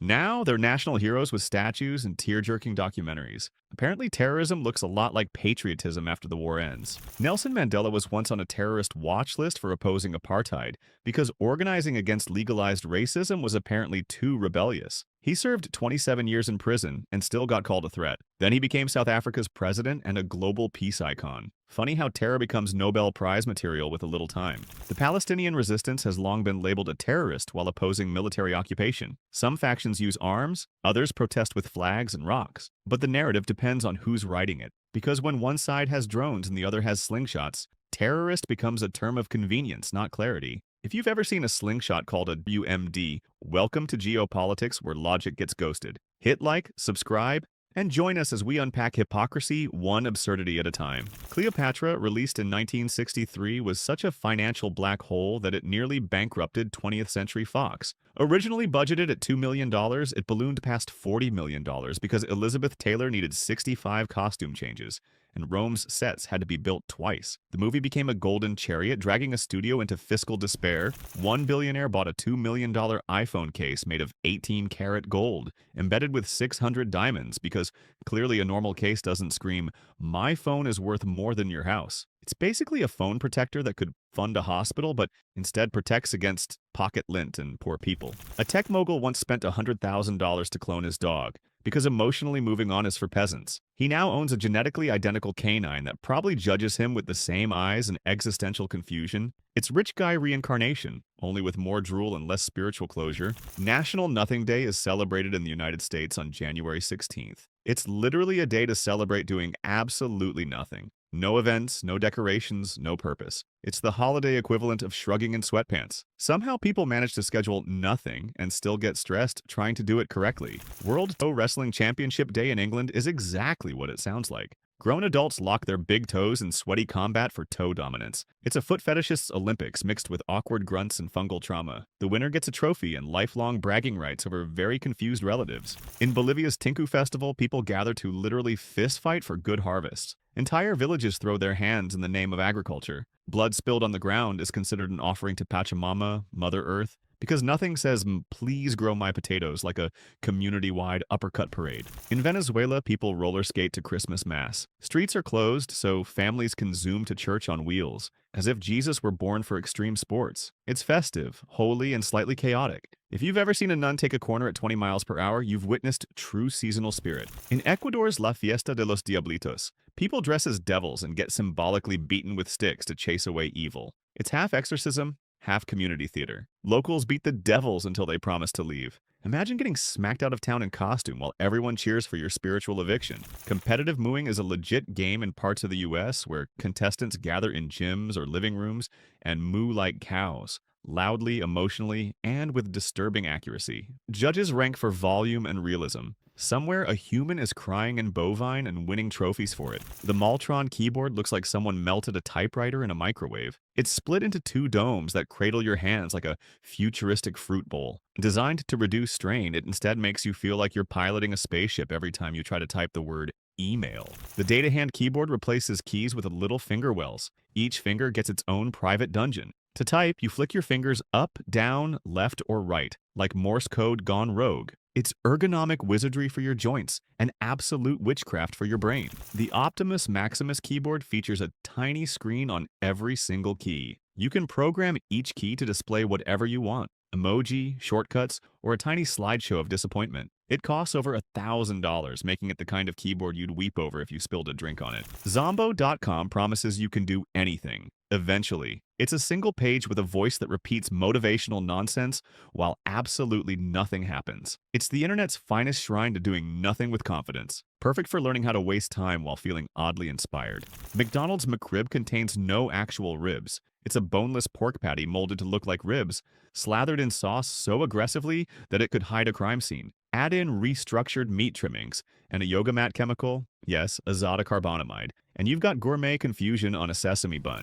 Horsesarecool.com. Yes, it exists. Teaches you facts about horses, except every fact is completely made up. One minute you're learning that horses invented jazz, the next you're reading about equine time travel. It's educational nonsense, and somehow your brain will thank you for nothing. Stale bread becomes French toast because eggs, milk, and a hot pan are basically breakfast therapy. It's like you took that crusty brick of sadness and said, "You matter." Add syrup and cinnamon, and you've got gourmet redemption made from literal bread scraps and emotional instability. Al-Khwarizmi introduced algebra to the world. The word algorithm literally comes from his name, yet he described his groundbreaking book as a brief treatise. That's like inventing the operating system for the entire planet and calling it a little tech zine you stapled together. Play literally grows gray matter, which means imaginary sword fights are pumping up the brain like a gym for neurons. Pretending to be a flying unicorn somehow leads to better math skills. So while adults fear taxes, kids who pretend to be tax-evading pirates are prepping for adulthood, accidentally. King Pyrrhus of Epirus, the OG of Pyrrhic victories, died not on the battlefield, but from a roof tile chucked by an old lady during a street brawl. After surviving countless wars and elephant charges, he was ultimately assassinated by household maintenance. Death by gravity and granny. Iconic, yet pathetic. Sigurd the Mighty, a fearsome Viking earl, strapped his defeated enemy's head to his saddle as a trophy. On the ride home, the dead guy's tooth scratched his leg. It got infected, and Sigurd died. He literally got murdered by posthumous dental hygiene. Floss might have saved him. A creative disaster featured in MasterChef was a deconstructed shepherd's pie that was literally just mashed potatoes on one plate and raw lamb tartare on another. One judge called it Michelin-starred pet food. It was avant-garde in the same way that sticking a fork in a toaster is experimental electrical engineering. Greta Thunberg sparked a global climate strike by skipping school. One girl with a sign turned into millions protesting worldwide. She didn't yell, didn't punch anyone, just looked adults in the eye and asked, "Why aren't you panicking?" Somehow that was more terrifying than any hurricane warning. Wangari Maathai started the Greenbelt movement by planting trees, over 50 million of them. She literally fought deforestation with a shovel and a mission. Kenya tried to shut her down, and she just kept digging. Who knew world saving could start with, "Let's put a seed here and ruin a dictator's day"? Satya Nadella started at Microsoft in 1992 as just another tech employee fiddling with servers. Fast forward a couple of decades, and boom, he's the CEO. He didn't found the company, but now he runs it like he programmed it in his sleep. Basically, from coffee fetcher to company overlord. Lithops, also called living stones, pretend to be rocks so no one eats them. That's it. Their whole survival plan is cosplay. They blend into gravel like introverts at a party, soaking in sunlight through tiny see-through windows while avoiding attention like it's tax season. Venus flytraps adapted to poor soil by turning into drama queens that eat bugs. No nutrients? No problem. Just snatch insects mid-air like plant ninjas with abandonment issues. They evolved a hunger for meat because Mother Nature gave them dirt that's more useless than a screen door on a submarine. Cold showers make your nervous system scream before it chills out. Drenching yourself in Arctic regret somehow convinces your brain you're not dying, just rebooting. It's the masochist's version of mindfulness, where freezing water replaces therapy. Bonus, you scream internally while looking extremely refreshed. Articles a, an, and the exist just to mess with non-native speakers. Why a unicorn, but an hour? They follow rules until they don't, like moody grammar gremlins. They serve no purpose except to make sentences sound less naked and confuse literally everyone trying to learn English without crying. Conjunctions are glue with attitude. They link ideas but throw fits if used incorrectly. But and however act like dramatic plot twists. Yet sounds like it's holding in a secret. And because it starts every toddler's argument. They don't make sense, they just stir drama between words like language's reality show hosts. The Banach-Tarski paradox claims you can take a ball, cut it into 5 pieces, and reassemble them into 2 balls of the same size. No stretching, just slicing and mathematical sorcery. It only works in theoretical math, not real life. Otherwise, pizza theft would be an art form. The Pauli exclusion principle says no 2 electrons can occupy the same quantum state, which basically means electrons are the universe's pickiest roommates. Even if there's plenty of space, one electron will scream, "That's my vibe," and force the other to find its own quantum couch. There are cacao plantations where witch doctors are hired to bless the yield, but also to curse workers who try to leave. So while Nestlé runs ads about pure joy, somewhere there's a guy being told he'll be haunted by cocoa spirits if he dares ask for a weekend off. In medieval China, murder wasn't just illegal. It was ranked in a complex hierarchy of horror. Killing your parents? That earned the charming punishment of slow slicing. Yes, death by 1,000 cuts. Casual murder might earn decapitation, but disrespectful murder? That's artistry in torture form. Leptospirosis, usually contracted by rat pee, can give you a fever, rash, and, just for fun, bright red eyes that look like you've cried blood or binged horror movies for 12 hours. It also sometimes causes meningitis, which is your brain's way of throwing a tantrum over bacterial betrayal. Mega mansions with 15 bathrooms sound luxurious until you realize most celebs use 3 rooms and spend the rest of their lives paying maintenance crews to keep the marble floor shiny. It's less home sweet home and more I haven't seen my guest wing since 2021. In The Osbournes, the whole show was Ozzy mumbling at dogs, Sharon yelling about something on fire, and Jack trying not to get electrocuted. It was like a haunted house where everyone's high and only the walls are sober. You needed subtitles just to follow breakfast. Cows sometimes eat metal, nails, or random trash because their tongues are basically Hoover vacuums with zero filter. Farmers even invented a magnetic device called a cow magnet to trap this junk in their stomachs so they don't shred themselves from the inside like an unlucky vending machine. Annabelle, the famously demonic Raggedy Ann doll, was supposedly so evil that it needed to be locked in a special case by demonologists Ed and Lorraine Warren. It's blamed for causing car crashes, deaths, and spontaneous pants wetting. Imagine something stitched for toddlers being the reason grown men cry in daylight. A 2001 experiment gave men and women crying baby dolls to see who calms them better. Women rocked and soothed the doll. Men poked it, panicked, and Googled how to return a baby. The researchers discovered men can be emotionally available if the baby comes with a mute button and a user manual. Treadmill bike is a treadmill on wheels. Yes, that's real. You walk on it to power it forward, instead of just walking. It combines the convenience of walking with the inconvenience of explaining your life choices to strangers on the street. Zero practicality, infinite energy. In Japan, you can rent a stranger to do absolutely nothing. Literally, people pay someone to sit in silence, eat with them, or exist nearby like a paid ghost. It's therapy, but introverted. Imagine dropping $80 just to cry into your ramen while a stranger nods silently across the table. In Germany, you can rent cows, not to milk or pet, just to say you own one. Farmers put your name on a cow's ear tag and you get cheese from your cow. It's like a long-distance relationship, but with more lactose and less emotional baggage. In South Korea, people rent fake family members. Weddings, funerals, job interviews. Just call a service and rent a mom, cousin, or adoring spouse. Nothing screams stable adult like hiring a fake grandma to tell your boss you're emotionally grounded and totally not living in chaos. The Interview, aired in 2014, was a comedy about two idiots trying to assassinate North Korea's Kim Jong-un. Harmless roast? Nope. It triggered an international meltdown, a cyber attack on Sony, and threats so intense that the film was pulled from theaters. Turns out dictators aren't fans of poop jokes about their regime. Taylor Swift once got a note from a fan who sent her a turtle shell covered in glitter and a message saying, "Use this in battle." No context, just magical reptile armor. Either a confused warrior or a Dungeons & Dragons enthusiast with access to a craft store. In 2022, a giant rogue wave off the coast of British Columbia was so freakishly perfect, it was called a once-in-a-millennium event. It reached nearly 60 feet, then politely didn't smash anything. It's the ocean's version of a jump scare. Loud, unnecessary, and ultimately just rude sea gymnastics. In 2017, a soliton wave formed in the South China Sea, a single wall of water that marched along like it had somewhere to be. Scientists were amazed. Boats barely rocked. It's the wave equivalent of a dramatic entrance that ends in a soft handshake instead of a slap. Spain and the UK still bicker over Gibraltar, a 2.6 square mile rock. The locals literally voted to stay British twice, but Spain won't let it go. It's basically a custody battle over a rebellious teenager who just wants to play football and ignore both parents. In 2007, hikers in Garo Hills, India, said they saw a yeti bathing in a stream because nothing screams mythical snow beast like a relaxing spa day. They described it as tall, hairy, and surprisingly calm. Basically Bigfoot on vacation. Zoologists weren't impressed, but shampoo companies probably were. In Russia's Kemerovo region,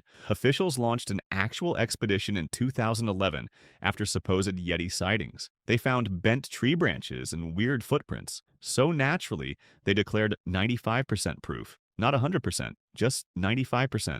Apparently, the Yeti was shy that day and didn't want to commit to full existence. Rat bite fever sounds fake, like a villain origin story, but it's real. Get bitten or even scratched by a rat, and you might develop fever, rashes, and joint pain. Apparently, the rat's parting gift is arthritis and chaos, because biting you wasn't personal enough without adding disease as a sequel. Chagas disease is spread by the kissing bug, a pest that literally poops on your face after biting you. Then you accidentally rub the poop in your eye. Congratulations, you now have a heart parasite from something called a kissing bug. Romance is dead, and so are your ventricles. Leishmaniasis is transmitted by sandflies, tiny, invisible jerks who give you skin ulcers that look like you fought a cactus and lost. It's mostly found in tropical areas where everything wants to bite you, sting you, or turn your skin into a battlefield. Thanks. Nature's microscopic drama queens. Albert Einstein developed the theory of relativity. but couldn't remember basic dates, his own address, or how to dress like a functioning adult. He could explain time dilation, but tying his shoelaces? Optional. He once said he wore the same outfit daily to avoid wasting brain power. Respect, but socks, man. Charles Darwin explained evolution and natural selection, but nearly caused his own extinction by licking every weird animal he found. Instead of taking notes, he tasted them. The guy who revolutionized biology was out there chewing beetles like snacks. Science owes its existence to an adventurous stomach.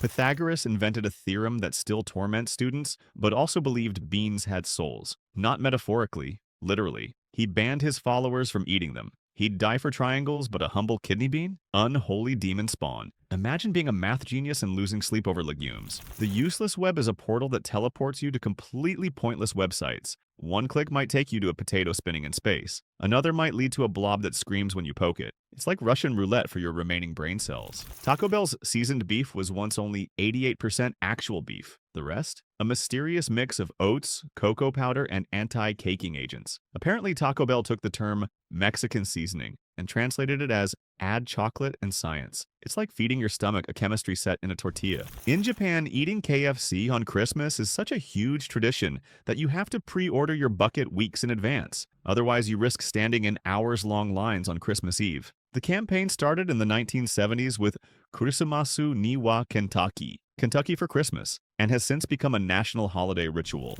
If your gravy tastes like deep-fried flashbacks, congratulations. You've just sipped KFC nostalgia with extra crunch. Hit like, subscribe, and let's dig deeper into food secrets that should probably come with a therapy session. Beluga lentils sound fancy because they're named after caviar, but they grow like total drama queens. They demand rich, loamy soil, perfect drainage, and exactly the right cool climate. Basically, they want spa treatment just to sprout. It's a lentil with diva energy and the farming needs of a celebrity on tour. Puy lentils only grow in one tiny region of France with volcanic soil. Anywhere else, and they just sulk and underperform. They even have an AOC certification, like wine. Imagine a lentil with an ego so inflated, it demands a passport and pedigree to grow properly. French and full of feelings. Leftover rice turns into fried rice, aka the ultimate fridge resurrection spell. Just toss it in a pan with soy sauce, an egg, and whatever sad veggies are about to die in the drawer. Bam! Dinner. It's culinary necromancy, and your rice went from forgotten side dish to main character energy. Shake weight is a dumbbell that jiggles aggressively when you hold it. It claims to tone arms, but mostly makes you look like you're trying to start a fire with invisible sticks. It's less fitness, more awkward public embarrassment. Bonus, it doubles as the weirdest icebreaker at parties. In India's Yamuna River, pollution has made the water foam like Satan's bubble bath. It's so frothy that people celebrate festivals in toxic suds, basically praying knee-deep in chemical cappuccino. It's holy water meets chemical warfare. Blessed be thy foam and pass the hazmat suit. Air pollution in some areas has caused flowers to lose their scent. Bees show up like, where's the vibe? And leave confused, flowerless, and unemployed. It's like Mother Nature got muted. Thanks to smog, even pollination is now a blind date with no chemistry. In 2008, Iceland's entire banking system collapsed because its banks went global shopping spree on credit, ballooning debts way beyond the country's GDP. When the financial crisis hit, the bubble burst, and Iceland basically declared, we're a financial powerhouse, right before face-planting into economic disaster. There's a glorious myth that happiness is a permanent state if you just try hard enough. According to that logic, you can smile your way out of trauma and turn depression into glitter. Spoiler, emotions aren't a mood subscription box. You can't unsubscribe from sadness with positive vibes in a smoothie. In 1971, Pakistan and India reached a unanimous ceasefire after the Indo-Pak War, mostly because both sides were exhausted and diplomatically hungry. After losing soldiers, tanks, and everyone's patience, they finally agreed to stop blowing each other up, proving nothing brings nations together like mutually assured we're too broke for this. Playtime boosts a child's executive function, which is fancy neuroscience for not launching themselves off furniture. Weirdly unstructured play wires their brain to plan, focus, and resist the urge to eat glue. Basically, tag turns them into tiny CEOs, with better reflexes and way more dinosaur sound effects. Rough and tumble play like wrestling or chase activates brain areas linked to social calibration, meaning kids who tackle each other for fun are also secretly learning empathy. Yes, your child's pile driving their sibling onto a pillow is actually building moral awareness. The brain is weird like that. Violence, but wholesome. One weird fallacy is that expressing sadness makes you weak. Apparently, shedding a tear means your bones dissolve and you're banned from adulthood. Because why show emotions when you can bottle them up like emotional soda cans and explode during a minor inconvenience at a printer? Ted Bundy looked like a clean-cut law student with a charming smile and a firm handshake. Basically the poster boy for trustworthy guy next door. Behind that innocent face, a serial killer who escaped custody twice and murdered over 30 women. He was America's horrifying reminder that evil can wear a sweater vest. People pleasers' brains often overproduce cortisol, turning every "are you mad at me?" into a full-blown internal crisis. One mildly stern text, and suddenly your brain's doing cardio without moving. It's like living in a constant state of emotional dodgeball with your self-worth tied to emoji tone. Crocodiles and birds team up like an accidental buddy cop duo. Birds like the Egyptian plover pick food scraps and parasites straight from crocs' mouths, without becoming dinner. It's either mutual trust or the crocodile forgot how biting works. Either way, it's dentistry with zero hygiene and high odds of sudden death. Coyotes and badgers hunt together like a chaotic predator tag team. The coyote chases prey in open fields while the badger digs them out of burrows. They don't share the meal, they just vibe. It's like watching two introverts form an efficient, silent murder alliance and then walk off separately. The legendary phrase "Elvis has left the building" wasn't coined by Elvis himself, but it was popularized by his longtime announcer, Al Dvorin. Dvorin repeatedly used it after Presley's performances to calm overeager fans, solidifying the phrase as part of rock and roll folklore. Some military jet engines can cook chickens mid-air, literally. The air they exhaust can hit over 1,000 degrees Celsius, hot enough to flash roast any unfortunate bird that flies too close. It's accidental KFC, only with feathers and aerodynamic regret. If you smell barbecue at 30,000 feet, don't ask questions. France gave us the Millau Viaduct, a bridge taller than the Eiffel Tower. It hovers above the clouds like a concrete runway for sky gods. Built to ease traffic through a boring valley, it somehow became the runway for every drone pilot's wet dream. Leave it to France to make a bridge sexy. Dubai said screw nature and built the Palm Jumeirah, a literal man-made island shaped like a palm tree. Because when you have too much oil money, sand isn't just for beaches, it's for engineering art projects you can see from space. It's beautiful, over the top, and sinking slightly. Just like the real estate market. A computer once forced a stalemate by having only a king left and somehow dodging defeat for 50 moves. It was less chess engine and more digital cockroach refusing to die. The human opponent rage quit, proving even machines can deliver emotional trauma with a well-timed draw. In 2016, a Michelin-starred chef in Chicago created a hot Cheetos-covered sushi roll as a playful mashup. Bright orange, spicy, and crunchy, it looked like a prank, but became a social media sensation. Proof that fine dining sometimes raids the gas station snack aisle. Thanks for watching the only channel where animals collab, fans send glittered battle gear, and chefs invent edible crimes. Subscribe before we get sued by a crocodile dentist or a bubblegum sommelier. Hit that bell because reality's broken, and we're here to narrate it with jazz hands and absolutely no chill. Welcome to the channel where history, science, and absurdity crash like a mime reenacting a hailstorm during a tax audit. From ghost divorces to prairie dog fashion critiques, we serve chaotic facts, spicy sarcasm, and zero chills. Hit subscribe, because learning is better when it feels like a meme with anxiety. In 1923, the play The Adding Machine featured a robot replacing a human worker, which was super weird for its time because robots were more science fiction fantasies than reality. Audiences probably left thinking, great, now even drama can predict our job anxiety. In the Amazon, there's a fish called the candiru that can swim up your urine stream if you pee in the river. It's real, it's terrifying, and it turns your relaxing jungle vacation into a medieval cautionary tale. In Mesopotamia, scribes were the original office workers, except their laptops were clay tablets, and typing meant jabbing sticks into wet mud. They spent hours recording grain shipments, king gossip, and tax demands. Imagine spending your life writing receipts that crumble if sneezed on. And yes, they were paid in beer. In the Philippines, balut is a fertilized duck egg with a partially developed embryo inside, boiled and eaten with salt. You bite through feathers and bones like it's no big deal. It's a street snack and a rite of passage. Imagine an omelet that punches back emotionally. In North Korea, Kim Jong-il once legalized exaggeration about his greatness. State media claimed he hit 11 holes in one his first time golfing and never pooped. These weren't jokes. These were state-approved facts North Korea, where being a dictator means legalizing myth-making, like it's Marvel origin story time. When Pablo Escobar was negotiating surrender in the 90s, he tried to make it legal for him to build his own prison. Spoiler, it worked. He lived in La Catedral, which had a disco, a waterfall, and a phone line for business. So yes, he made it legal to turn prison into Airbnb Kingpin Edition. The obsession with fair skin in India started long before fairness creams got their own supermarket aisle. Ancient texts associated light skin with upper castes and divine beings. The darker your skin, the lower your presumed status, as if melanin paid rent in the caste system. It was less about beauty and more about built-in hierarchy. In the early 17th century, in England, a girl named Alison Device cursed a peddler after he refused her pins. When he had a stroke later, everyone screamed, "Witch!" The lesson? Don't insult teenagers, especially when they're poor, moody, and living in a society that thinks grumpy, pubescent energy equals dark magic. In 1590, Scottish women were tortured into confessing they rode storm clouds to sabotage King James's ship.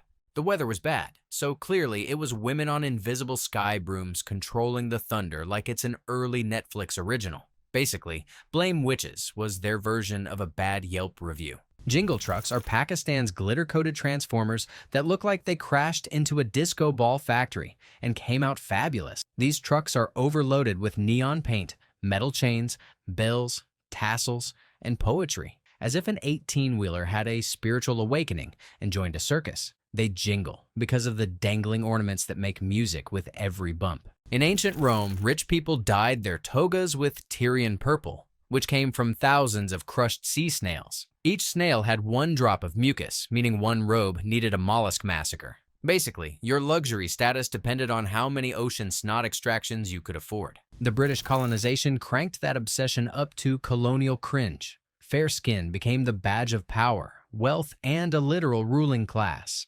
Indians began internalizing whiteness as superiority, and suddenly everyone wanted to look like they'd been raised in a cloud, not the subcontinent sun. In Moroccan culture, henna isn't just decoration. It's like spiritual bug spray. People use it in ceremonies to ward off evil, bless babies, and protect brides. It's the only time drawing on your hands makes you look like a holy warrior who also knows fashion geometry. In Sudan, henna is part sacred, part flex. Women rock it not only for weddings, but also for major social events. They use it like a power-up. The richer the color, the more social clout. It's less accessory and more "do not talk to me until my fingers are maroon." Even grandmothers line up for their weekly palm glam. In ancient Rome, kids played with clay dolls that had removable heads, which they'd sometimes offer to gods during puberty rituals, because nothing screams "I'm growing up" like decapitating your childhood toy and sacrificing it to Jupiter. In the early 2000s, Justin Bieber got a full sleeve tattoo because his crew was all about ink bonding. He later admitted he had no idea what half the designs meant and just went along with it. Somewhere on his arm is a confused-looking owl judging him forever. In medieval Europe, beavers were considered fish by the Catholic Church, so people could eat their tails during Lent. Apparently, a flat tail and a confused monk were enough zoological evidence to declare it holy seafood. Imagine telling your kids, "We're having fish tonight, and it's just beaver butt stew." Master Oogway's departure in Kung Fu Panda was less goodbye and more "I'm about to evaporate into cherry blossoms like an ancient turtle wizard." One second, he's handing over destiny to Po.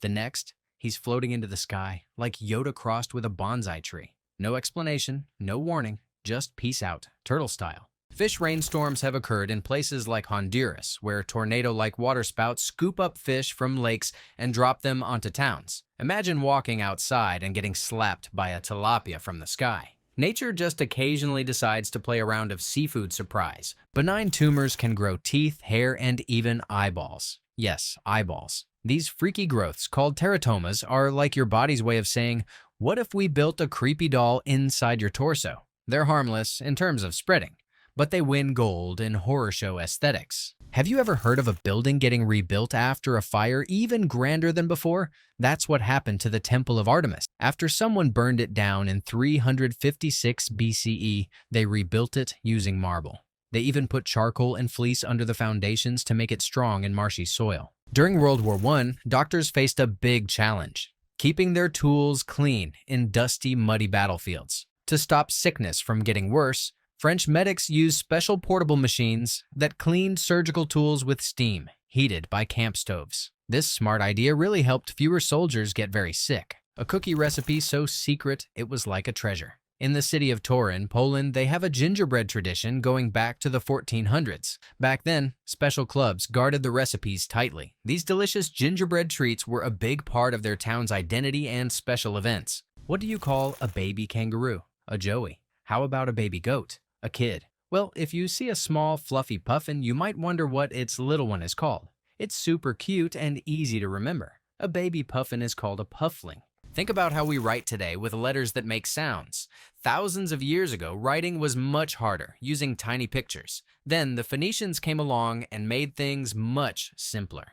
They created an alphabet with just 22 letters, which helped spread writing and became the basis for Greek and Latin. Have you ever tried to teach your pet a trick? Maybe to roll over or fetch? Well, some animals are smarter than you might think when it comes to technology. It turns out that pigs, with their clever minds, can actually learn to play simple video games using joysticks. There was a time before computers when someone kept track of thousands of books by hand. In 1633, a scholar named Katip Celebi from the Ottoman Empire did something amazing. He created a list of 14,500 book titles, making one of the biggest book catalogs before modern libraries existed. Think about two things that seem very different: food for plants and materials for big explosions. In 1915, a chemist named Fritz Haber figured out how to create ammonia. This discovery was used to make fertilizers, which helped feed billions of people, but it also helped make explosives for wars. Picture this: giant objects in space colliding.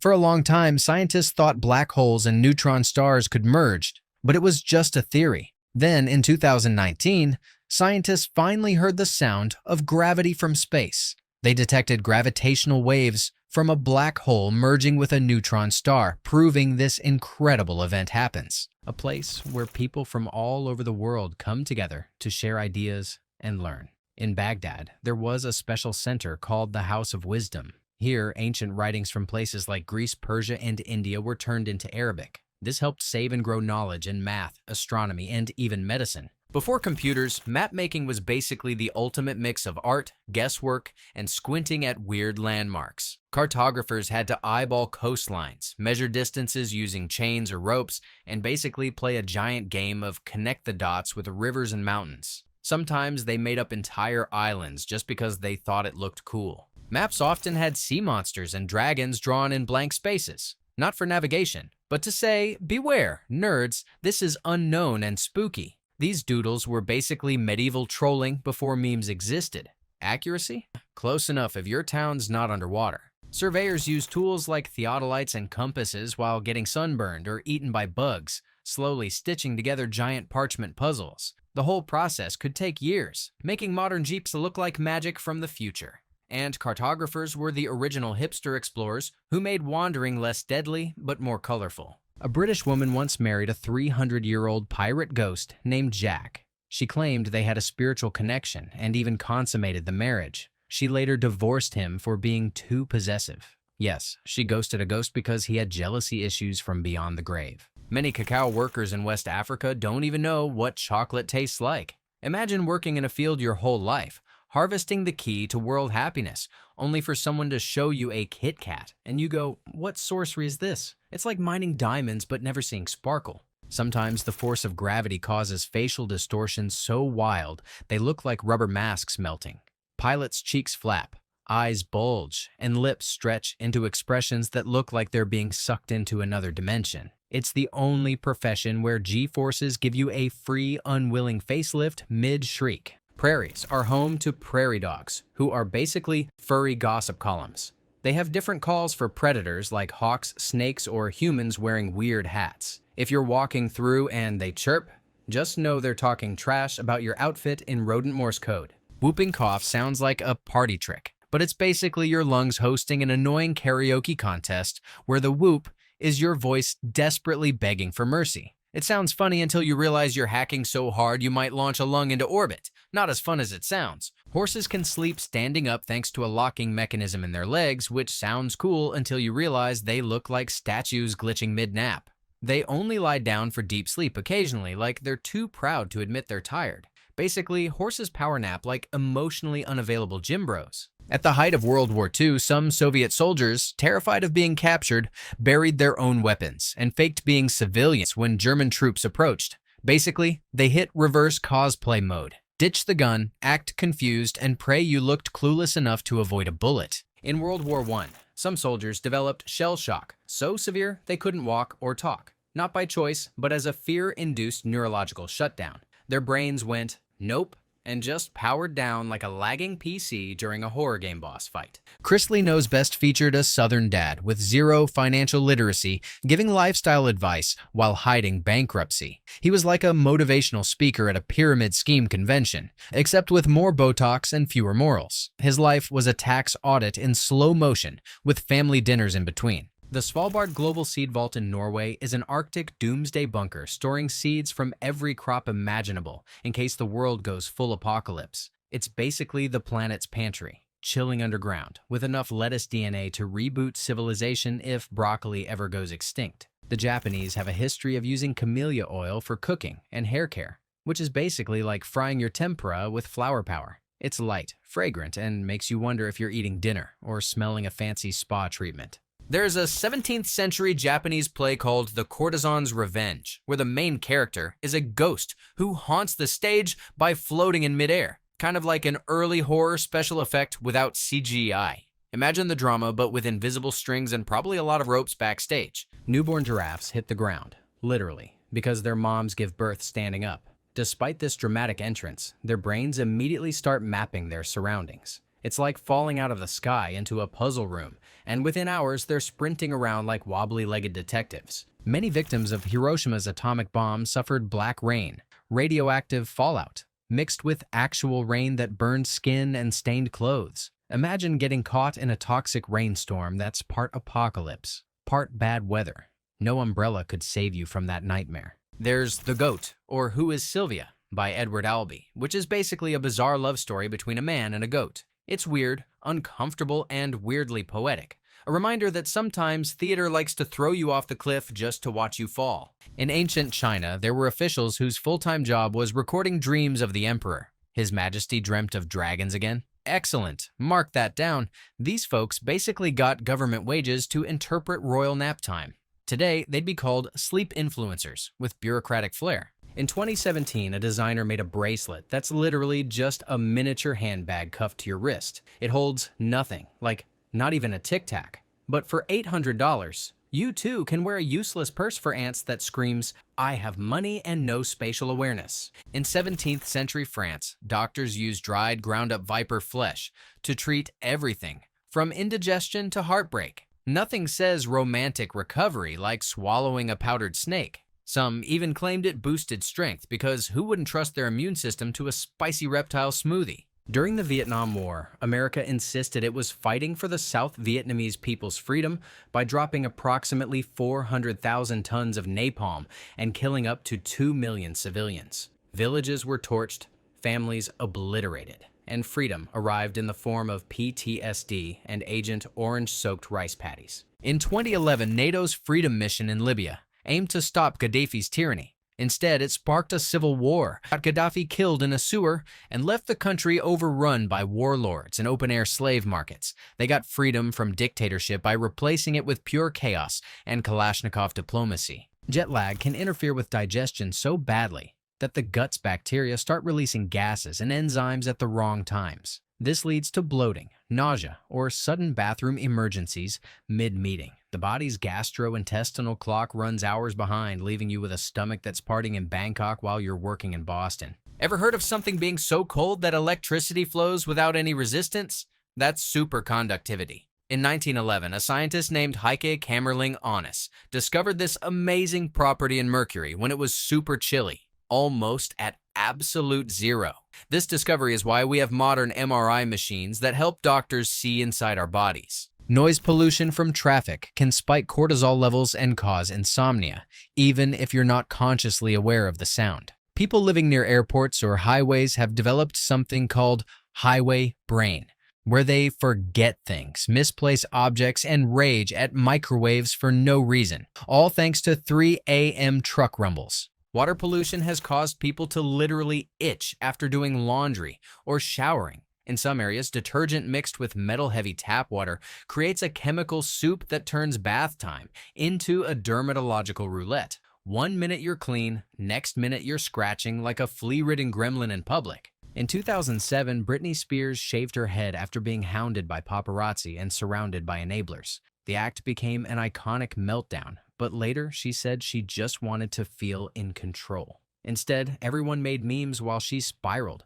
Thanks peer pressure, served with a buzz cut. Remus Lupin and Nymphadora Tonks died off screen in the Battle of Hogwarts, like the director just got tired of emotional investment. No heroic moment, no farewell, just they died, moving on. It's like Rowling sneezed during the war scene and 2 fan favorites vanished into the tissue. Some office buildings install motion sensor lights that turn off if you don't flail your arms every 15 minutes. You're sitting still, working hard, and suddenly it's pitch black, like you're being punished for productivity. Congratulations, your job now includes interpretive dance just to keep the lights on. In the 2019 Cricket World Cup final, Kane Williamson captained New Zealand to what looked like a win, until England tied the match and the Super over. The trophy was handed to England based on a boundary count. Yes, they lost a World Cup because the other team hit more fours. Literal heartbreak by math. When you lose a World Cup because the other team played more hopscotch with the boundary line, you know cricket turned into a math exam.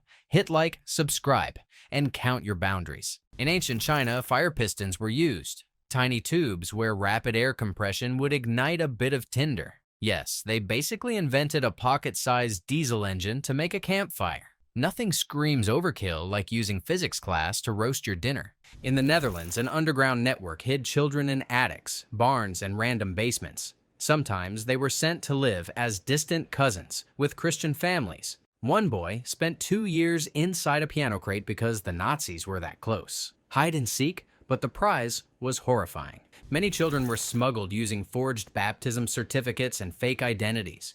Resistance fighters turned into full-time document forgers, making baby passports like a criminal nursery. Some kids didn't even know their real names until after the war. Holocaust identity theft was real, and it saved lives. The waters of the Blue Lake in New Zealand are so clear you can see over 80 meters down, like swimming in an enormous glass of pure magic. It's basically the world's fanciest bathtub, making every swimmer feel like a mermaid without the fins. In the mid-20th century, Papua New Guinea, a disease called kuru made people laugh uncontrollably before dying. It was traced to cannibalistic funeral rituals, where villagers ate the brains of the dead. Turns out, laughing to death was not a metaphor, but a prion-induced nightmare called the laughing sickness. In the 90s, study used MRI scans to prove women can multitask better, because their brains light up like Christmas trees, while men's look like a one-tab browser. The shocking scientific conclusion? Men can't talk and listen at the same time unless the topic is snacks or sports injuries. Irish folklore said a leprechaun's pot of gold sat at the rainbow's end.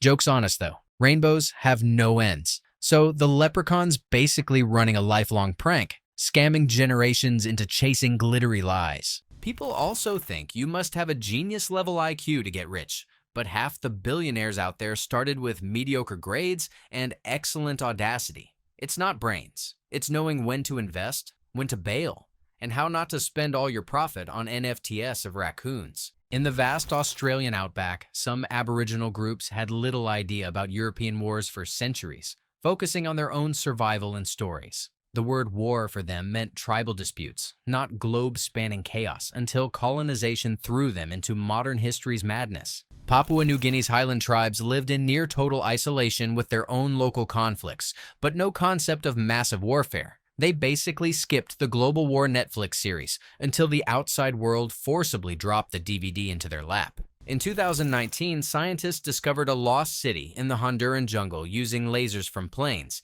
and inside were ancient pyramids and monkey statues. Locals call it the White City, or City of the Monkey God, which sounds like Indiana Jones had a fever dream and turned it into a documentary. The Inuit in the Arctic Circle dealt with survival against nature rather than war, so the idea of large-scale human conflict was alien. Their battles were more about ice and bears, making them some of the last holdouts of war-free existence before colonizers brought gunpowder drama. The lost Fabergé egg from the 1917 Russian Revolution vanished amid chaos when the Bolsheviks seized power. This tiny, jewel-encrusted masterpiece disappeared like a magician's trick, leaving collectors and historians itching to find what's basically the ultimate bling of royal eggs. The Roman Ninth Legion's Eagle Standard, a golden symbol of Rome's military pride, disappeared mysteriously in Britain around 120 AD. Losing it was like dropping your country's flag during a game, and historians still debate if it's buried somewhere or just a legend made up by bored soldiers. The original manuscripts of many ancient texts, like Sappho's poetry or some of Aristotle's work,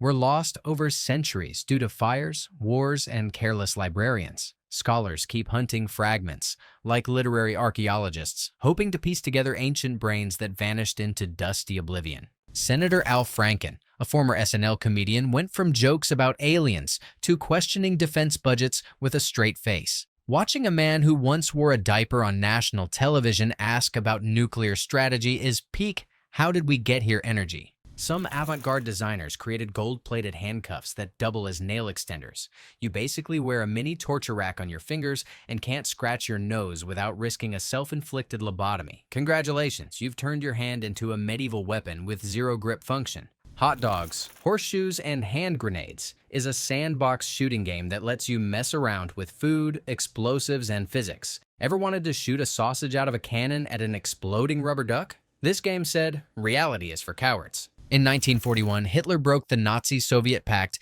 and invaded the USSR in Operation Barbarossa. He thought it would be a quick summer trip. Then winter came. Russia froze everything, including Nazi ambition. And suddenly, the Wehrmacht wished they had brought more than beachwear for the apocalypse. In Greenland, there's a dish made by stuffing hundreds of tiny auk birds into a dead seal, sewing it shut, and letting the whole horror ferment under rocks for months. It's served during celebrations, but honestly, nothing says party like unzipping a seal full of fermented birds. In some Mongolian traditions, a knife was placed under the birthing bed to cut pain during labor. So while the mother was pushing out a whole human, she had a murder tool chilling near her ankles as a painkiller placebo. In 2010, a study concluded that women have more taste buds, explaining why they notice subtle flavor differences, while men just think all soup is hot, wet stuff. This research helped explain why every man thinks expired milk is probably fine, and why women won't let him be in charge of dinner. The Soviet Union once sent turtles to orbit in 1968, just to see if they'd freak out or explode. They didn't. They just floated around judging humanity for launching reptiles before giving them helmets.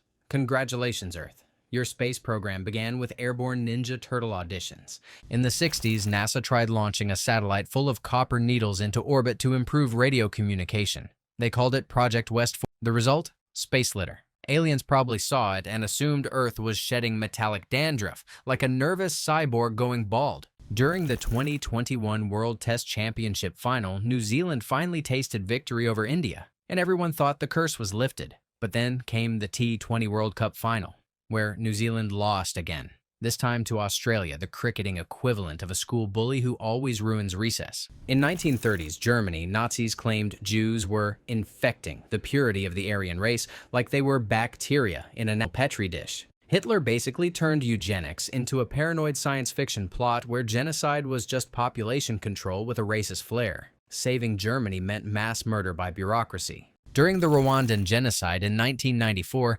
extremist radio hosts referred to Tutsis as cockroaches, who needed to be exterminated. Apparently, when you give machetes to everyone and dehumanize a group using pest control metaphors, genocide starts sounding like spring cleaning to warped minds. In the 19th century, the U.S. justified Native American genocide with the idea of manifest destiny, a divine right to expand westward. Basically, God told us we can take your land, kill your people, and feel really good about it. Colonization rebranded as a holy road trip with a body count. If you liked that wild ride through history's worst road trip excuse, smash that like button. Subscribe for more uncomfortable truths. And remember, manifest destiny was just colonialism with a glow-up. In some hotels, you can't turn on any lights unless you insert your room key into a slot. Forget your key? Enjoy stumbling into furniture like a budget horror film. It's supposedly energy-saving, but it mostly just causes toe injuries and rage. In Sweden, there's a church tax where even atheists end up paying to maintain church buildings because apparently disbelief doesn't excuse you from divine infrastructure maintenance. In early 19th century Germany, kids had death dolls, mini coffins with wax figures used to teach them about mortality early on. Nothing says goodnight like tucking your doll into its own tiny grave. Then there are streetlights on timers that turn off before sunrise and after sunset, like they're running on vibes instead of logic. Drivers suddenly get plunged into darkness because some bureaucrat thought the moon would help. Great idea if humans had night vision or headlights powered by hope. In some parts of ancient Rome, when a boy was born, the family threw a wild party where the baby's father would smash a clay pot to announce his manly arrival, because nothing says welcome to the world like smashing ceramics and scaring the neighbors. In 1854, Chef George Crumb got annoyed at a picky customer who kept complaining about his fries being too thick. Crumb sliced potatoes paper thin, fried them to a crisp out of spite, and served them up. The customer loved it, and thus salty rage gifted humanity with potato chips. In the late 1970s, James Dyson got frustrated with his vacuum cleaner losing suction. Instead of yelling at it like a normal person, he tore it apart and made 5,124 prototypes before inventing a bagless vacuum. That's 5,124 ways of saying, I have trust issues with dust bags. He ended up creating a billion-dollar business out of stubbornness. In parts of India, families used to tie a red thread around a newborn boy's wrist and parade him through the village on a decorated wooden plank, like the world's tiniest king on a royal float. Talk about a baby's first royal ride, minus the car seat. In the 18th century, beaver testicles were boiled into a tea that people swore cured headaches and hysteria. Imagine sipping warm beaver ball broth at brunch while discussing how sane you feel now. Bonus points if it was served in fine china, like it wasn't the weirdest wellness ritual ever brewed. In 2015, a French train passenger named Spencer Stone stopped a terrorist with his bare hands while on vacation. Dude was just trying to enjoy Europe and ended up tackling a guy with a big gun. It was no big deal. His backpack had more action than most Hollywood films. The Hollow Earth theory once claimed that oceans were just puddles on a giant shell, hiding entire civilizations inside the Earth. People believed entrances existed at the poles, with underground seas and advanced fish people. Basically, Atlantis on steroids with a side of sea monsters and absolute zero science. In 2007, Wesley Autry jumped onto subway tracks in New York to save a guy having a seizure while a train was coming. He held the dude down between the rails, and the train passed over them both. Man literally used his body as a human safety blanket. Foxfire, also known as fairy fire, is a glow that oozes out of decaying wood infected with certain fungi. Early settlers thought it was haunted wood. Turns out it's just mold trying to cosplay as a nightlight while nature slowly eats itself. The Atolla jellyfish produces bursts of bioluminescence when attacked, like underwater emergency flares. But instead of calling for help, it's like shouting, "Come rob me," to distract predators into attacking something else nearby. Jellyfish out here weaponizing their own glow like petty sea drama queens. Birds in studies sometimes get colored leg bands that confuse their mates. One study accidentally made a bird look too attractive, resulting in extra flirting and chaos in bird Tinder. Basically, it was an avian catfish disaster in a forest soap opera. In a bizarre experiment, researchers once tattooed pigs with numerical IDs. Imagine a pig with a neck tattoo that reads #435, looking like it just dropped a mixtape about mud and betrayal. Farmyard Ink is apparently a real academic genre. Paget's disease causes your bones to grow too big and deformed. You get random bone thickening like you're glitching in a poorly coded video game. Your skull might decide to become a bowling ball, while your femur grows with the confidence of a skyscraper on caffeine. Melorhiostosis causes bone overgrowth that looks like wax melting down a candle. Doctors who x-ray it sometimes go, "Why does this femur look like it just lost a breakup?" It's rare, painful, and looks like your bones are slowly turning into Salvador Dali paintings out of spite.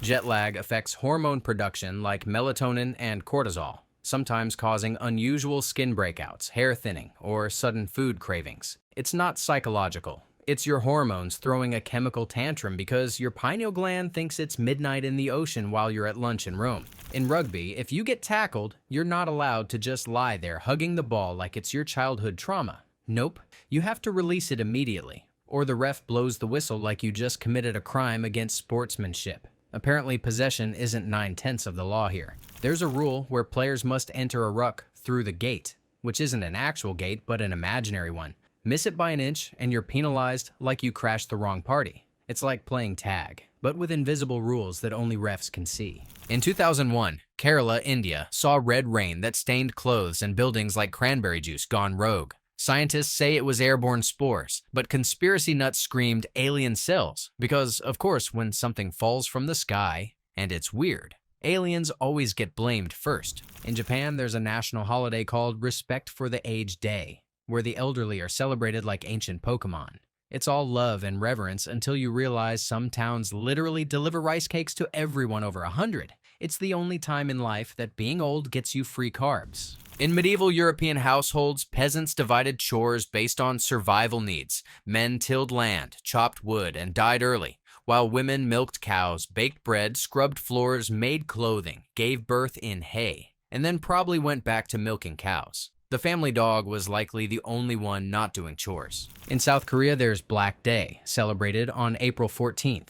It's for single people who didn't get gifts on Valentine's Day or White Day, so they sit alone and eat black bean noodles in sorrow. It's basically a sad, noodle-themed protest against couple culture, and yes, it's wildly popular. Seals have been caught swallowing entire plastic frisbees, probably mistaking them for sushi platters from hell. Their bodies absolutely cannot digest them, so they end up burping out beach trash like confused aquatic raccoons trying to figure out why dinner tastes like a picnic table. The Hidnari family grows entirely underground, except for their horrifying meat-colored flowers that look like something out of a horror game. Oh, and they smell like feces to lure beetles. They have zero shame, no leaves, and no chlorophyll. It's like the plant kingdom's version of an unemployed couch surfer. The Welwitschia family is home to Welwitschia mirabilis, a plant that grows only 2 leaves in its entire life. But those leaves just never stop growing. It looks like a sentient pile of spaghetti having a midlife crisis in the desert.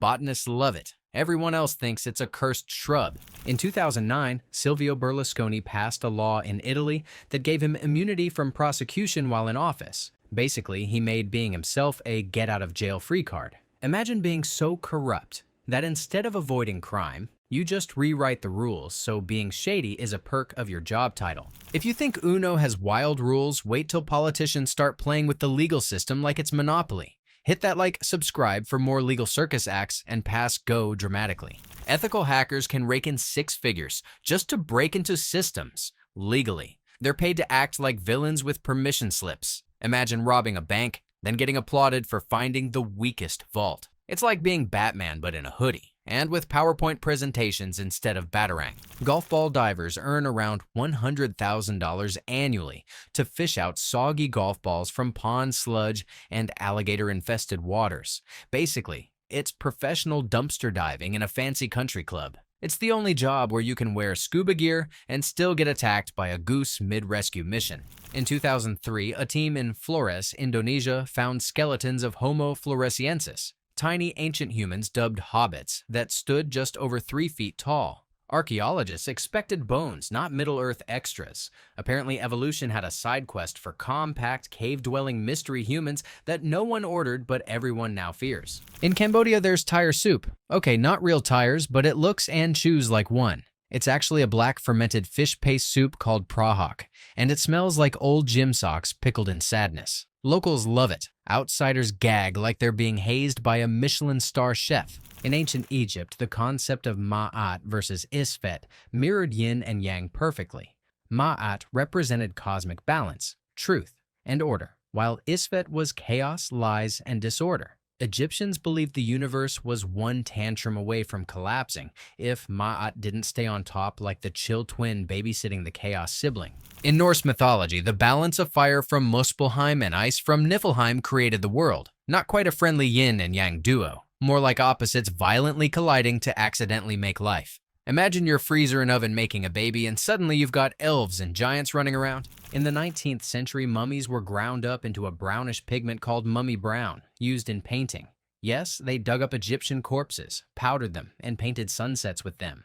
Nothing says art like smearing ancient pharaoh dust on a canvas while sipping tea in polite society. In ancient Egypt, there were professional letter writers whose job was literally just writing love letters, complaints, and invitations for the illiterate. Basically, ancient ghostwriters with killer hieroglyph skills. Imagine being paid to write someone else's breakup scrolls in beautiful bird and ankle doodles. The Amorphophallus family includes the Titan arum, also known as corpse flower, which smells like rotting flesh just to attract flies. It's basically the death metal frontman of the plant world. Giant, foul, and unbothered by human noses. People line up for hours just to smell it and immediately regret their life choices. Ancient Egyptians used crocodile dung as birth control. Women would stuff it inside as a sperm-blocking paste. Science didn't support it, but desperation and zero modern options made reptiles the OG contraceptives. Honestly, if you're shoving gator poop into places, pregnancy isn't the only danger you should worry about.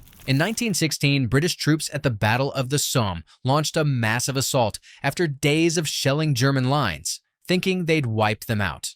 Turns out, the Germans were just chilling in deep bunkers. As soon as the Brits popped over the trenches, they got mowed down. Instant regret now with bullets. In Hindu philosophy, Shiva and Shakti embody the yin and yang dynamic. Shiva is pure stillness and destruction, basically a cosmic introvert, while Shakti is energy, creation, and action, the extroverted powerhouse. Their dance balances the universe, like a cosmic couples therapy session where both partners also happen to shape reality. In 1994, Johnny Depp tattooed Winona Forever for Winona Ryder after a few friends hyped up their relationship like it was an eternal destiny. After their breakup, he turned it into Wino Forever, which sounds like a wine-themed pirate cult. Peer pressure gave him permanent heartbreak branding. Some Pacific Island cultures used sunstones, chunks of quartz and crystal, to focus sunlight like a death ray and ignite dry grass. It's basically nature's magnifying glass murder trick, but on a whole ritual level, where starting fire meant harnessing divine laziness. In Ethiopia's Hamar tribe, brides are bathed in cow dung smoke before marriage. It's believed to cleanse evil spirits and boost fertility, but smells like someone microwaved a farm. Nothing says ready for love like a smoky poo sauna while relatives chant and the cows side-eye you in judgment. In 2013, the Indian city of Hyderabad was casually going about its day when the sky hurled golf ball-sized hailstones like it was trying to win a cosmic game of dodgeball. Motorcyclists ran for cover like popcorn kernels on a hot pan, and roofs were left looking like Swiss cheese on anxiety meds. Pilots trained to perform anti-G-straining maneuvers, where they clench every muscle and grunt like constipated warriors just to stay conscious. Yes, real-life aviation heroes win their battles by sounding like they're wrestling an invisible bear while doing Kegels at 10,000 feet. Sleeping face down makes gravity your worst skincare enemy. Instead of beauty sleep, your under-eyes collect fluid like they're hoarding for a flood. Wake up and boom, your eyes look like tiny bean bags stuffed with regrets and leftover pizza salt. In ancient China, foot binding was a marriage prerequisite. Girls' feet were crushed and bent from a young age to fit into tiny shoes that men found attractive. It was sold as elegant, but it was lifelong agony. Nothing says bride material like permanent bone damage for a flirty walk. In some parts of ancient Rome, a man's marriage transferred the wife entirely under her husband's authority. She had no legal identity, couldn't own property, and was basically promoted from daughter to houseplant with chores. If she wanted out, she'd have to stage a Roman legal drama and still probably lose. In Job Simulator, you experience thrilling tasks like making coffee and photocopying things in a world run by robots who think that's how humans used to live. It's a sarcastic dystopia, where a floating AI cube tells you how to human while you eat donuts at your boss. Senator Ted Cruz once left a press conference to passionately defend Dr. Seuss. Not healthcare, not veterans, just the right to read rhyming cats and hats. At some point, he turned into America's unofficial rhyming rights ambassador, while Rome or Congress burned. In traditional Maasai culture of Kenya and Tanzania, men herded cattle and chilled under trees, discussing warrior stuff, while women built houses, gathered water, raised kids, cooked, and sometimes even helped during cattle birthing. If multitasking were a martial art, Maasai women would have black belts and a side hustle in house architecture. Some potlucks have unofficial rules where you must bring a dish representing your heritage, turning the meal into a weird cultural mashup that's half delicious and half, what on earth is this? It's culinary roulette with a side of identity crisis. Italy's Lake Garda also flaunts insane clarity. where you can spot fish throwing underwater dance parties. Its crystal clear water is so pristine that even your deepest existential questions seem less murky. In Croatia, the Plitvice Lakes chain is famous for water clarity that's practically a natural kaleidoscope. The lake's transparency is so on point, visitors swear they can spot the future, or at least that lost GoPro they dropped last summer. Robert the Doll, gifted to a boy named Robert Eugene Otto in 1904, now lives in a glass case in Florida and allegedly moves, giggles, and curses anyone who mocks him. People send apology letters to the doll because, apparently, even cursed fabric, children hold grudges longer than your high school nemesis. The glass harmonica was invented by Benjamin Franklin when he got bored of rubbing wine glasses at dinner parties. He stacked bowls on a spinning rod, accidentally making an instrument that sounds like haunted angels crying. It became so creepy, people blamed it for insanity and banned it in parts of Europe.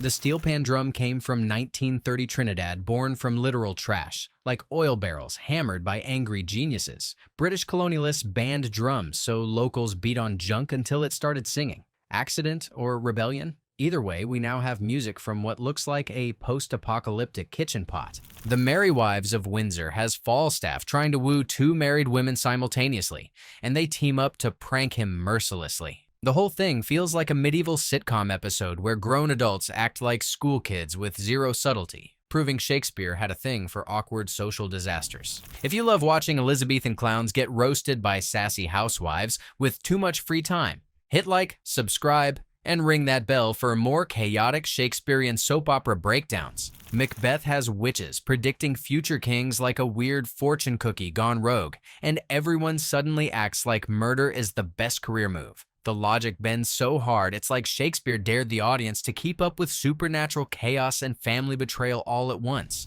During Napoleon's Russian campaign in 1812, starving French soldiers reportedly ate their own leather boots, boiled with snow and bark to soften the chew. Imagine chewing your footwear just to get some protein while freezing in your socks and still having to dodge angry Russians on horseback. Michelin-starred misery. In the Vietnam War, soldiers used empty Coke cans as makeshift shower heads, mosquito traps, and occasionally booby traps. They also learned to drink purified rainwater out of poncho corners like survivalist origami. Nature tried to kill them, so they killed thirst with fashion accessories. A Midsummer Night's Dream throws humans, fairies, and confused lovers into a magical forest where logic evaporates faster than your patience during family gatherings. People fall in and out of love just because a flower says so, making it Shakespeare's wildest love is crazy experiment with zero chill. In early medicine, animal fat mixed with herbs was slathered on wounds as a healing salve, turning your injury treatment into a greasy, gooey mess that somehow worked. It was like combining dinner leftovers with first aid, a weird but effective remedy for the brave. They pushed the idea that bigger lips meant sexier vibes, leading to an army of people injecting enough filler to confuse wildlife. Suddenly, everyone looked like a pufferfish auditioning for a lip-sync battle, all in the name of beauty. Phineas Gage's 1848 accident, where an iron rod blasted through his skull, famously rewired his personality. From a friendly guy to a grumpy, unpredictable dude, he inadvertently helped science understand how the brain controls behavior. His messed up brain basically turned him into a rock star case study forever. In 1881, Charles Guiteau shot President Garfield and then went bonkers after a brain injury. Weirdly, he became a historical icon of insanity that sparked early forensic psychology. His messy mind accidentally built a bridge between crime and science. Talk about making history by losing it. Writer and artist Frida Kahlo survived a bus crash in 1925 that crushed her pelvis and spine.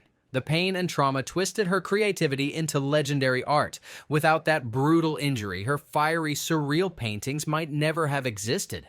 Brain and body pain fused into iconic masterpieces. Idi Amin fancied himself a man of the people, wearing goofy hats and joking around in public, but his rule was a brutal nightmare, with thousands killed. It's like watching a clown perform while the circus is actually on fire behind the curtain. Terrifying and confusing all at once. There's a mysterious disease called autobrewery syndrome, where your gut literally brews alcohol from carbs. Some patients get drunk just from eating bread or pasta, turning them into unwilling party animals with a yeast-powered hangover and no memories of eating garlic knots. Overdoing drugs can turn your brain into a chaotic nightclub where all the lights flash randomly, leaving you confused, paranoid, and sometimes hallucinating things that don't even exist. It's like your thoughts got trapped in a weird sci-fi horror show with no intermission. Back in the day, civet cats were trapped and poked repeatedly, so they'd release a musky goo from their anal glands, used in perfumes. People happily dabbed this butt essence on their necks and called it elegance. "Oh, darling, you smell divine. What is that?" "Oh, just feline anus secretion with notes of desperation." People have used heating pads for way more than just soothing aches. In the 1800s, they stuffed them with hot stones to keep their feet warm in freezing barns, basically old-school foot warmers before slippers got popular. Who knew your pain relief could double as frostbite prevention? In Japan, some folks use heating pads to keep their rice warm during long meals. Imagine a little electric hug for your sushi, because cold rice is basically a crime there. Heated carbs are a power move for keeping dinner vibes alive. In parts of Africa, termite oil was harvested for cooking, which sounds like nature's way of saying, why not use bugs for your BBQ? Termites get pressed for their fat, which locals turned into a cooking medium. Talk about high-protein seasoning with a crunchy backstory. Certain superstitions claimed that if you pointed at a rainbow, your finger would rot off. Yes, spotting colors in the sky was apparently so rude that Mother Nature would go full gangster and dismember you.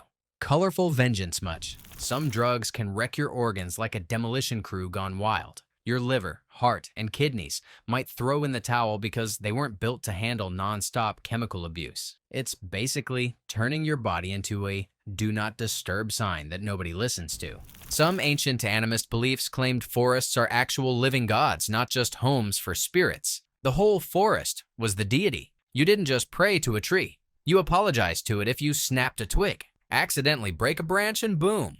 You've cursed your bloodline with sap-based misfortune. A designer once created a scale that doesn't show numbers, just emojis. Step on it, and you might get a smiling face or a crying poop depending on your health. Imagine being roasted by a pixelated emoji before breakfast. There's the belief that money will make you happy forever. Sure, it can buy you tacos and therapy, but if you're miserable, you'll just be miserable in a fancier chair. Possibly one shaped like a golden hand flipping the bird. Animal fat was also a secret weapon in old-school skincare, used to soothe dry skin and chapped lips. Forget fancy creams. Your grandma's greasy pig fat was basically a slap of nature's moisturizer with questionable scent choices. In 2010, a woman's body was found inside a chimney in Bakersfield, California. She had tried to sneak into her ex-boyfriend's house Santa style and got wedged in there for days before anyone noticed the human incinerator. Moral of the story: love dies harder than dignity. In 2014, cleaning staff at a Canadian mall discovered a body stuck inside a washroom wall. The man had apparently climbed through the ceiling to spy or hide,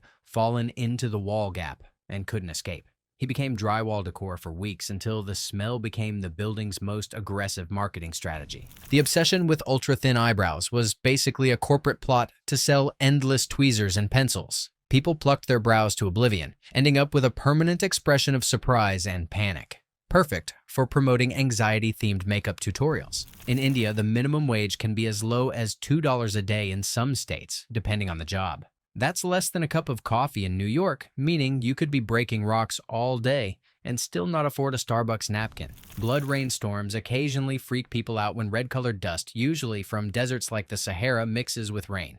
Medieval folks thought the sky was literally crying blood, signaling doom.